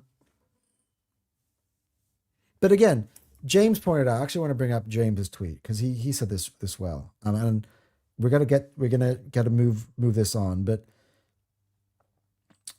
this was his halftime thoughts. I haven't read his full-time thoughts. He goes, by the way, I said this with Jake, so Jake's seeing this one. This for me was bang on assessment. Get Gabriel Jesus off, please. I can't do it anymore. I think we all agreed. Havertz isn't. This is James, by the way, who loves Kai Havertz. Havertz isn't a midfielder. We know this, but it's poor that it can't at least work against a championship opposition. True. Ben White, a calamitous 5 minutes might have cost you a starting spot for the rest of the season. True again. This is the key one, right? He was our forward started. runs into space are awful. They've been awful for years. We are terrified to commit to sprints into space, and I think it's so detrimental to our overall attack. That, my friends, is not personnel. We addressed personnel this summer.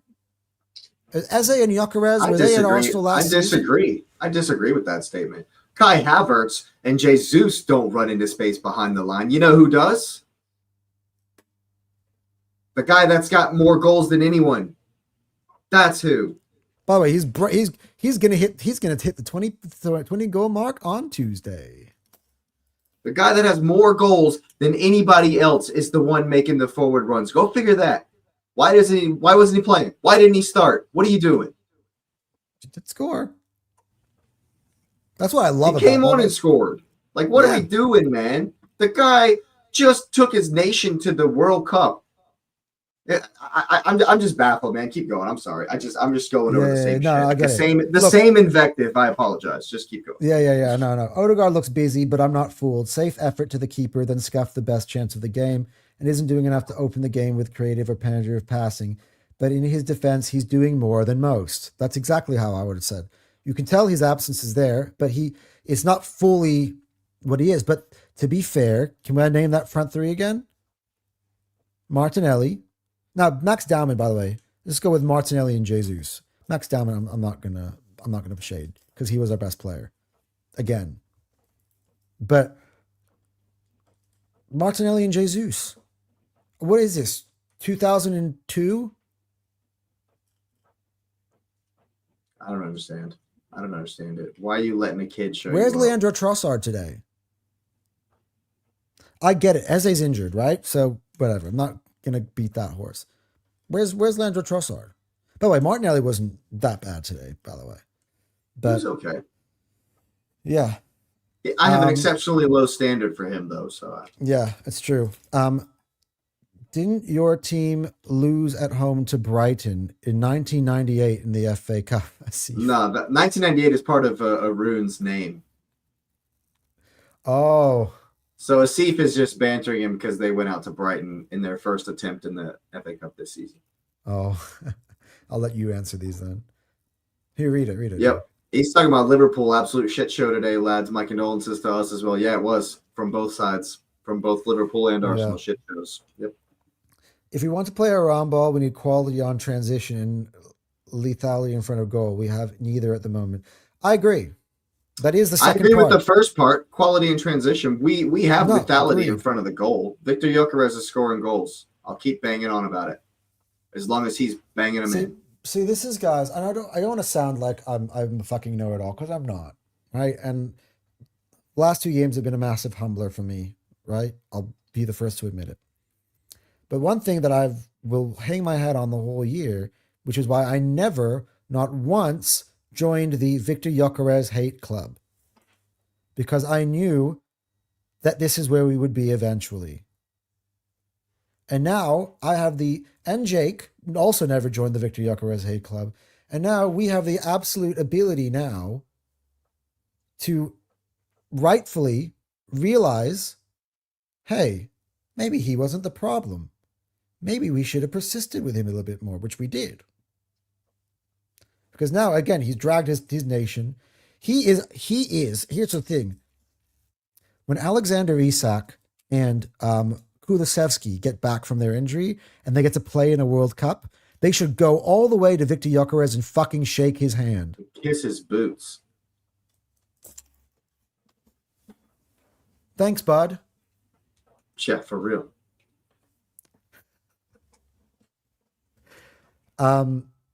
We haven't really controlled a game since 2026. I think it means 2025. 2025. Like we haven't controlled a game this season, is what he's saying. Like this. Well, no, yes, no, year. It's 2026, this right? calendar year. But we have controlled the game in 2026. We're missing some brilliant performances in 2026. Tottenham Hotspur. I'll go through them. And we don't need to go kind through of finish these. We don't need to go through. Yeah, we fine. need to keep but going. we have. I gave you one at least. Yeah. I don't think it's fair, but the narrative is that once the set piece goals dry up, we have no problems as hard. But the set piece goals weren't in the starting 11 or the squad today. There you go. And by the way, Gabriel coming off the injury, I don't even know where that's. I haven't even looked. I don't even want to look. I'm not even going to look till tomorrow. I'm not even going to look. I don't want to know. But yeah, Jake, it hasn't. The fact is, we scored a lot of goals doesn't mean we couldn't be doing better. A lot of goals come from the midfield and defensive. But the point that Jake is making, I'll speak for Jake for a second, and you can nod your head along, which is everybody else has less goals than us. So why is it a problem for us but not for them? Who is supposed to be the person who's taking advantage of this? If we're so bad in attack, everybody else is also bad in attack. Even the great Manchester City. And we only have to be better than the rest of them. Did I answer it for you? Yeah. Yeah. I'm going to throw darts at a picture of Slot whilst trying to forget today's result. Yeah, I know. And I look back in the last 2 weeks cycle news. I didn't get time to do that, but it has been nuts for everybody. It's been crazy. Like the Chelsea ones, our ones, although our ones I think are going to settle now that players are going to actually fucking play. The Salah stuff. The Slot. We're backing Slot. It's been crazy, man. It's been nuts. It's been fucking nuts. This is why I hate the international break. I agree, Jake. If we rely on a wild card like Down, we have failed the plan because he definitely wasn't part of it. Yeah, agreed. The league is still in your hands. Whilst I I have a beating from PSG to look forward to. Hope you all have a great night. Even you, Arun Chopra. Has Asif and Arun been going back and forth? Oh, for, yeah. Arun loves to stir up stuff. That's his game. He loves that. He stirred up me as well. Well, his team doesn't play many games. You know, they don't. Yeah, they no, don't they play a still lot. they didn't play this week. They still have to wait until next week as well. They don't play a lot, so he has to get the licks in while he can. Just ease down and slowly into the team. Young players will be inconsistent, Anton. It's insanely to have it. That's why I said he'd be the backup. I didn't say he's a starter from next year. That's why I changed my mind to keep Odegaard. No. Because I honestly don't think that we're buying Kvaratskhelia. I don't think he's leaving PSG, just in all honesty. And I think Alvarez will be the piece, and I'll tell you exactly how that fits in. No way you blaming Jesus for Odegaard having another stinker. You are. Odegaard is one of our best players. Do analysis of the game, nonstop, Josh. Do some analysis of the game. By the way, like and subscribe to Fire Them Cannons. Thank you. And I thought Odegaard was half decent. But I didn't want him to come off. You have to analyze the game. I didn't want him to come off. Odegaard was pretty good. I thought he was lively, actually. I wouldn't call that a stinker. I wouldn't call that a stinker. Jesus had a generational stinker. We'll get into it when we do the player ratings, but I don't think Odegaard had a stinker. Jesus is obviously finished. It's Odegaard and Havertz that need gone as well, mate. Yeah. Well, yeah. I mean, I'd say Havertz more. I think give Odegaard time to prove that he's as the season goes on, let him make mistakes and let him show that he's the reason why we're not winning. Because I actually think that quite the opposite is about to take place in the coming weeks. Did Jesus miss Odegaard's open chance for him? When did he have an open chance? Odegaard should have scored. No, he's right. Odegaard 100% should have scored. That's fair. That's very fair. Yeah, when these losses, when Miles Lewis-Skelly got in behind, it was one of the corner kick routines, and that Gabriel Martinelli took, and they cut it back, and Odegaard had a point blank shot. Yes. Odegaard had a point blank shot, and he's put it over the goal. When you start to paint the picture for me, I remember because these games sometimes, especially when we lose, my head gets so hot I forget the little moments. Is why Odegaard definitely should have scored for sure. We need to stop being hopeful with our players. Look at City; they could have just hoped Foden finds his feet, but they went in for Semenyo, and that was the difference. There you go. Difference for what? They're not winning the Premier League. He's saying Semenyo has been far better than Foden has been this season. But who's our Foden? Odegaard is what he's saying.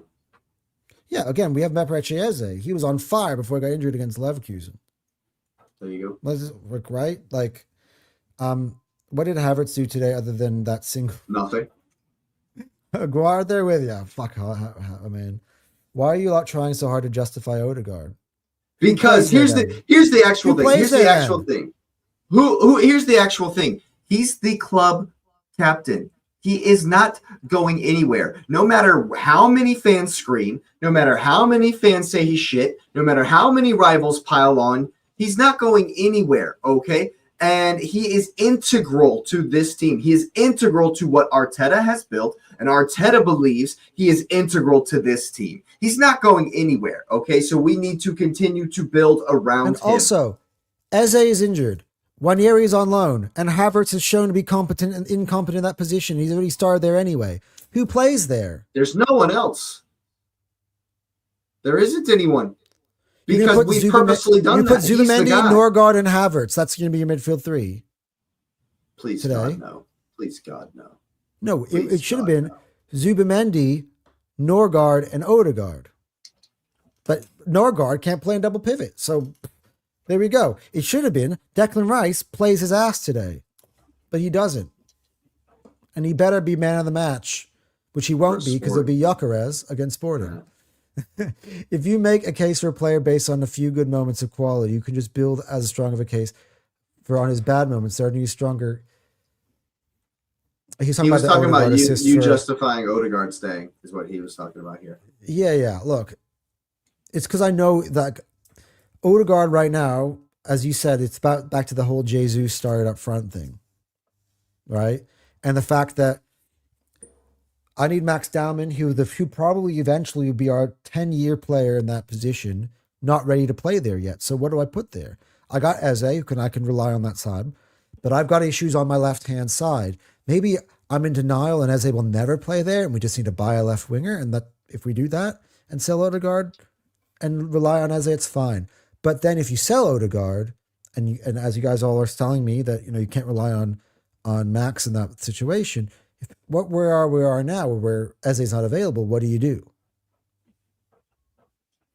Is Ethan Wanieri going to suddenly come out to be? Is Ethan Wanieri better than Odegaard? Odegaard is still the best creative midfielder we have. Like, it's just, guys, we can't sell everybody. He's 19. Yeah, he's in MLS. MLS is a midfielder and always has been. Yeah, I know, but he's. Yep. Sometimes it just happens. You get shifted out to this first position and then you never make your way out of it. But he is acting like his agency. He wants to go to Man United to replace Luke Shaw, according to sources. Let's stick to left back. According to Trust Me, Bro. According to what's his face, Indy Kyla. Like he's like a trash magazine for me. I disagree with this completely. Marino is a waste. Disagree. Everyone has a spot. Everyone has a role to play. Like honestly, if we sold all these players, who would be available? Who would be left in the team? Because you cannot buy another 11 or 12 players. We bought 8 this summer, guys. Are you guys not? I'm neither. I'm of the opinion that I have been for a while now, all season long.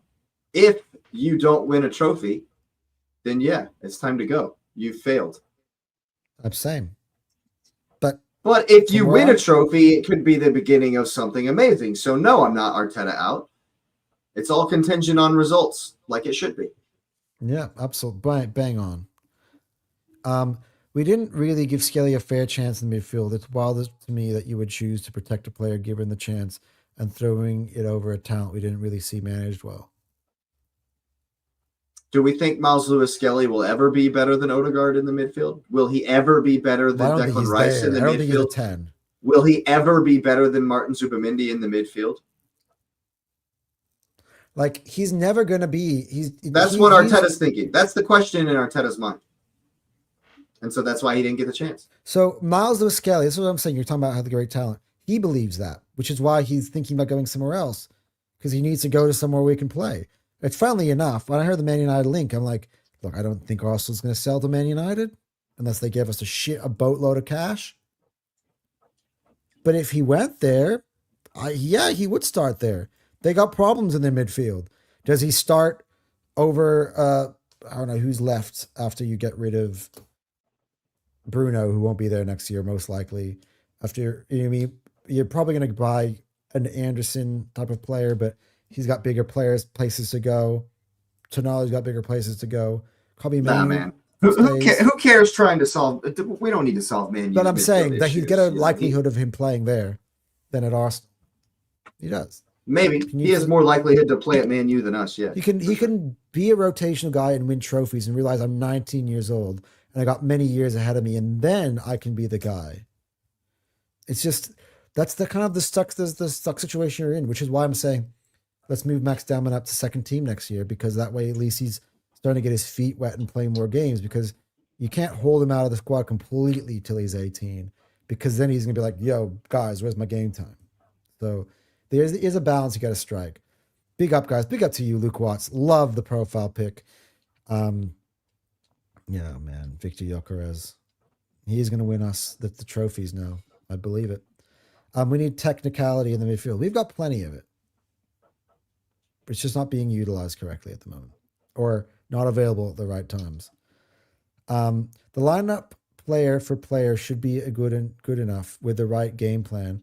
And if the players are actually, but sometimes the talent player for player isn't necessarily the balance that you have in the squad, the functionality. And if your functionality is wrong, any team can beat you, especially at their ground. It could be the same for anybody. Could happen to Manchester City, could happen to Liverpool. They could have the same problems.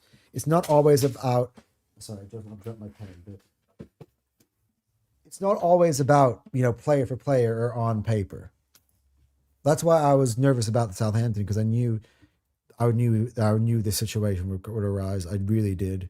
I didn't want it to, but it just exactly happened as I feared. No worries. Just read what you feel like it's worth addressing. No heart. Nah, dude. Big up to you, JT. Every single fucking time. I already told you at the start of the stream, man, that you've been so balanced the whole year, man. No, these are conversations. We're just having conversations. I'd rather have our conversations like we're having now than the ones I had with Hamza earlier today, which is like talking to a fucking brick wall. Yeah, but we do need to get it going. Gabriel Jesus on 300K a week just to play freestyle in the pitch. Liao, Gyökeres, and Saka. Yeah, give it to me. Give it to me. Come on, you Gunners. 2, 1, 2, 3. Sell Odegaard and let Ethan Winier become a backup for Eze. We'll have to see, but Ethan needs to earn that spot. I don't see that happening. No. Why can't it be both? The attackers aren't amazing, but we are a defense-first team, which puts the attack in disadvantaged positions to perform. Yeah, look. I disagree, because our best attribute in the way we defend is the way we press. And so if we win balls high up the field, instead of always passing backwards, maybe play 1-2 touch in transition. When we do play 1-2 touch in transition, we are devastating. We destroyed Inter. We destroyed Bayern Munich. We destroyed Paris at home because we pressed them high. We're a defensive team. We're a defensive team, yes, because we defend together high up the field. We defend together high up the field, and that platforms our attackers. It's not disadvantageous when we win the ball high up the pitch. Mm-hmm. Big up Lauren's Legends every single time. Y'all knew Jesus wasn't going to show up on Easter week. Oh, gee, I should read it again. Jesus wasn't going to. Yeah, I know. Yep, there you go. Good joke. Good joke. We don't funnel the ball into Gyökeres. Him being lethal doesn't really help when Saka Martinelli keep shooting into defenders. Yes, but I do feel like we're changing into a different phase. I do feel like that ball is going to get, which is why we're talking about Odegaard. Which is why I brought up that instance with Tottenham Hotspur. I do think that Arteta knows, he's seeing what's going on, and he's seeing his most informed player. It's called feed the hot hand. And that's what he's been doing the whole year. He was feeding the hot hand. Gyökeres wasn't the hot hand. Now he is. I think it'll be different. Again, that's misinterpreting the point. I never said we are bad. I'm saying we have the ability to be better. Of course, bro. We only have to be better than the rest. We don't have to be. And by the way, to score JT, 5 goals every I was game. more talking about Hassam and Mo, who said that our entire front three needs to change starters wise next year. That's more what I was talking about. That's the problem. Odegaard looking lively. Okay. We were out of the Carabao Cup, which means we won't see Kepa again this season. That's what I was saying. That's the silver lining. 2 things. Don't have to see Kepa again this year. Don't have to see Jesus again this year. And Victor Gyökeres is still scoring. With Arteta ball, we should never be playing Eze on the left side. The defense contribution required, the work rate, the transitions as they can play. But the thing is, when you have Nkapie or Calafiori, who are powerhouses on that left-hand side, you can get away with it. When you have Lewis Skelly, that's what happens. I agree. Like Lewis Skelly, I believe, started left back that Villa game, right? Did he not? That's what happened. You fucking put anybody there. Asaka. Like, we've seen Skelly play a full season of left back, inverting in midfield, bossing against the best in the world. But he didn't do it for a full season. What about when he got sent off against Wolves? He didn't play there games he was sent off. A full season, yeah. And he wasn't amazing every single game either. No, and it's not 2 bad games. Here's the rub, man. Here's the rub. If you want to talk about losing faith in him, Calafiori is better and is in front of him. Pierre Nkapie is better and is in front of him. Declan Rice is better is in front of him. Martin Zubimendi is better and is in front of him. Christian Norgard is better and is in front of him. Mikel Merino is better and is in front of him. Do I need to keep going? Even Kai Havertz is preferred in the midfield more than Miles Lewis-Skelly. It just is what it is. It's not that we've lost faith in him. Arteta doesn't play him. We haven't seen him because he's not good enough to get into the team. It's not what I think. Jake, that's what Arteta that's how it works. That's Hey, what do Arteta we thinks. have He's do not we have good enough to Arteta's get into phone the number? team, We're like, and so he hey, hasn't been in the team. this is how it is. Me and Jake, we have a phone number for Arteta. Oh, hey, Mikel, we don't think Lewis Skelly is good. Can you not play him? No, He that's not hasn't been how it good enough, works. and so he's not been in the I team, wish that's and how that it has nothing to worked. do That would with be what I think amazing. about him. If I wish that's how it worked, but otherwise I'd have told you, hey, Mikel, don't leave Declan Rice at It just home. is what it is, man. It just is what it is. I like the guy. I got nothing against him. Yeah, I like it I will too. forever remember him hitting the Holland celly after scoring versus Man City. I will remember that forever. But Yeah. it just, it is what it is. Yeah, I remember ESR. I remember Oxlade Chamberlain. I I remember. love Smith Rowe. I still like Smith Rowe. I hope he continues to do well at Fulham. I'm a big Yeah, fan. I remember Florian Balogun, although he didn't really play much for Arsenal. Eh. But he's one of the 10 most He is an influential American. He players is an American, so I will in back the him. World Cup this summer, according to First Things First. I'll be making a video about that coming That was up. the dumbest thing I've ever seen. I'm actually holding that until we enter the World Cup because I just want to put Arsenal first. But I have saved that because it is wait until around when our business is over. We're hitting around June time. Oh, I am going into that list. I've saved it. It's the most amazing thing. All right. Rapid fire. And when I mean rapid fire, I mean rapid fire. We're just going to say names and we're going to say numbers and we're going to get out of here. We don't need no analysis. All right. Yep. Player ratings. Kepa Arrizabalaga. 6. Had some shaky moments, man. 5, 4. That's me. Ben White. 1. Yeah. 1. He was terrible. Lewis Skelly. We're talking about Lewis Skelly. I don't think he was horrible. Why can't you believe it? I mean, he's just not good enough. And he hasn't been able to get in the team. If you're not able to get in the team, I don't know what else to tell you. It's like the kid. Like, to be honest, I was Miles Lewis Skelly when I played basketball on high school level. I played soccer a little bit. Right? I was the best player in my team in grade 8. Like in middle school, right? I was the best player in my team in middle school. I went into a high school team full of boys who were much more older than me, and I was complaining as to why I wasn't getting into the starting team, and my coach kept putting me on the bench. And it was because the players who were there, the kids who were there, were more experienced than me. They were better than me. They were more grown up than me. They were taller than me. They were faster than me. I was skilled. I'm good. I can ball on the streets, bro. But when it comes to it, those guys can just do it better than me. It's the same thing here. Why talk at all? Because we won't change Arteta's mind, so there's no point in talking about the game at all. Well, then I think it's just more interesting to speak on things and speculate on things that might change and might be different. And as much as we want Miles Lewis Skelly to succeed and have a good career and be and be the best there is, he's just not. Yeah. Raya is playing on Tuesday. It is great news. Yes, it is great news. Fucking amazing. But I hope we haven't kept him in the cold for too long. Yeah, it's ridiculous. Raya needed to play both the last 2 games, and we might still be on for the quad. I'll tell you that much. Yep. Yeah. All right, we're continuing. Okay. Miles Lewis Skelly, as we were on the topic, the other side. 4, 5. I mean, he was okay. He wasn't the worst. Yeah, no, he wasn't the worst, but he did leave us exposed all game on that side. All right. They're not playing together today. They play at different times, but we'll do Gabriel. I think Gabriel was shaky in the beginning and then improved. I'll give him a 6. Yeah, I'd probably say 6. Yeah. Mascara, for me, I'll tell you he's like a 3 or a 4 for me today. I thought he was okay. He had some shaky moments as well. Maybe a 5 for me.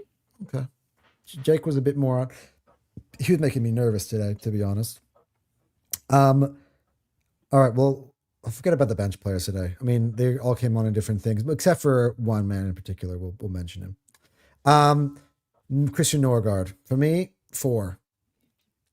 Yeah, I thought he was okay at times, but I blame the tactics Is he average a lot. or below average? I blame the tactics a lot for him getting left out to dry, but there were a couple of moments where it just played the ball into nothing. So 4. Kai Havertz. He got an Bro, assist. if he didn't run in for that assist, it would have been really, really dark. 3. I'm gonna give him a 5 just because he's got that assist. Otherwise, it'd been like a 2. Again, or it's not Kai's fault that he's shit in the midfield. Like No, it's Arteta's fault for playing him there. Yeah, agreed.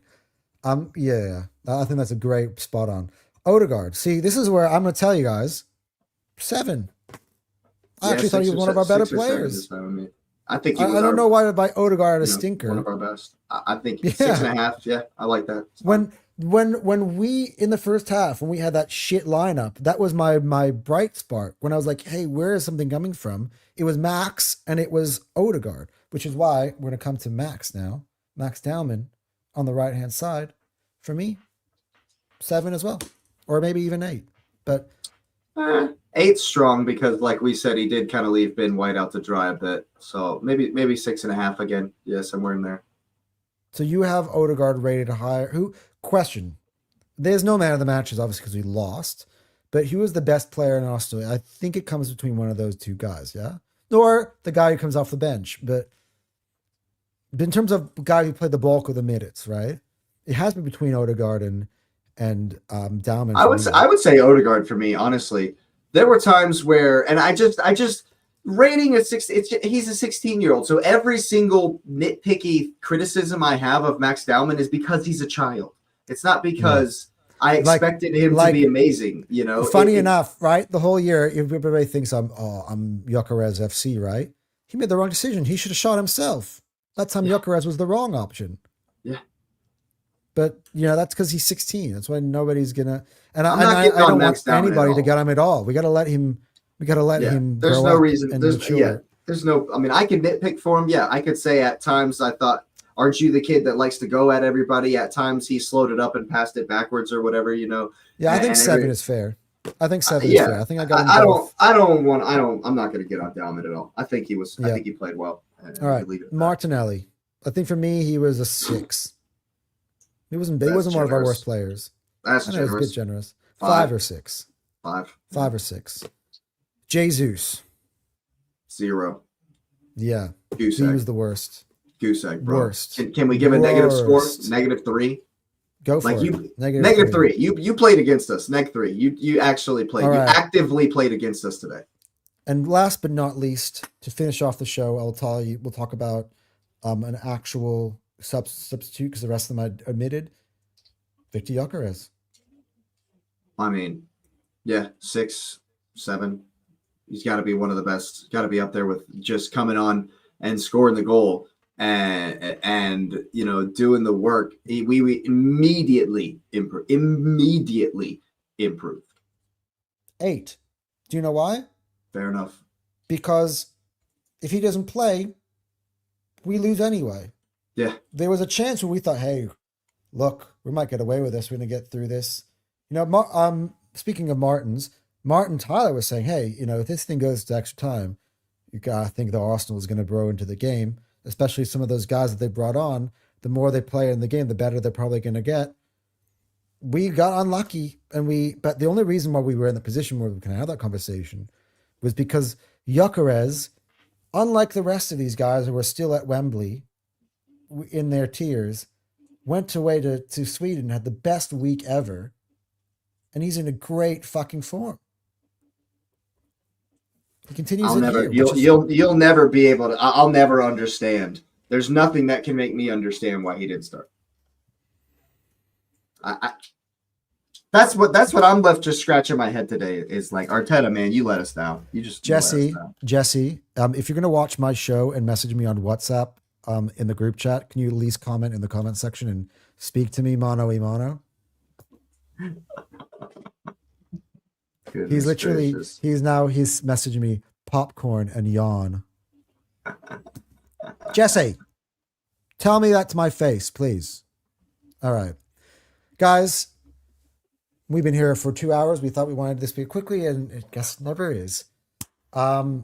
But thanks each and every one of you guys. Honestly, the last 2 shows have been a drainer, but that regardless, our Fire Them Cannons is now going into full wings. I've now got stability now on this channel again after Cal's left. Between Jake and Dan, we've got this thing sorted. Jake's been here on all the post games. I want to get another podcast in here as well. So Seb would have been able to be available had he not been at the game. But we'll try to get some more rotating cast podcasts in there as well. But we're going to have the Dan and Anton show on Tuesday. And best believe me, I know Dan's going to want to hide, but I will make sure his ass is here. We'll have a post game for Sporting coming up. Hopefully, it's a better one. Premier League is back on the weekend, so coming up, I will have all of my shows, Anton's Tears, Under Pressure, and yes, Arsenal's going to be featured in that. It has to be. There's no getting away from it. And we're going to be back with our preview show coming up for the Premier League with me and Jake. We'll do our betting show. So it'll be a packed week. We are back. We had our rest, but now the content is going to be flowing. And I don't let bad results get in the way of that. So guys, thank you guys all. Big ups to you, Luke Watts, again. Yeah, look, I believe this is the worst part of our season. This is the low point of our season, these last 2 games, right? The best is yet to come for me. Now it can only get better, and now it's time for the good start. Because I still believe there's a parade coming in May. So let's relax, take a deep breath, right? Maybe it's just a reality check, but we move on. We got a big game on Tuesday in the Champions League away from home. And it's been one that I've been looking forward to for a very long time. So let's get excited for that one. And until next time, guys, Jake, anything else to say? Nope. Have a good night, guys. All right. Come on, you Gunners. Let's go.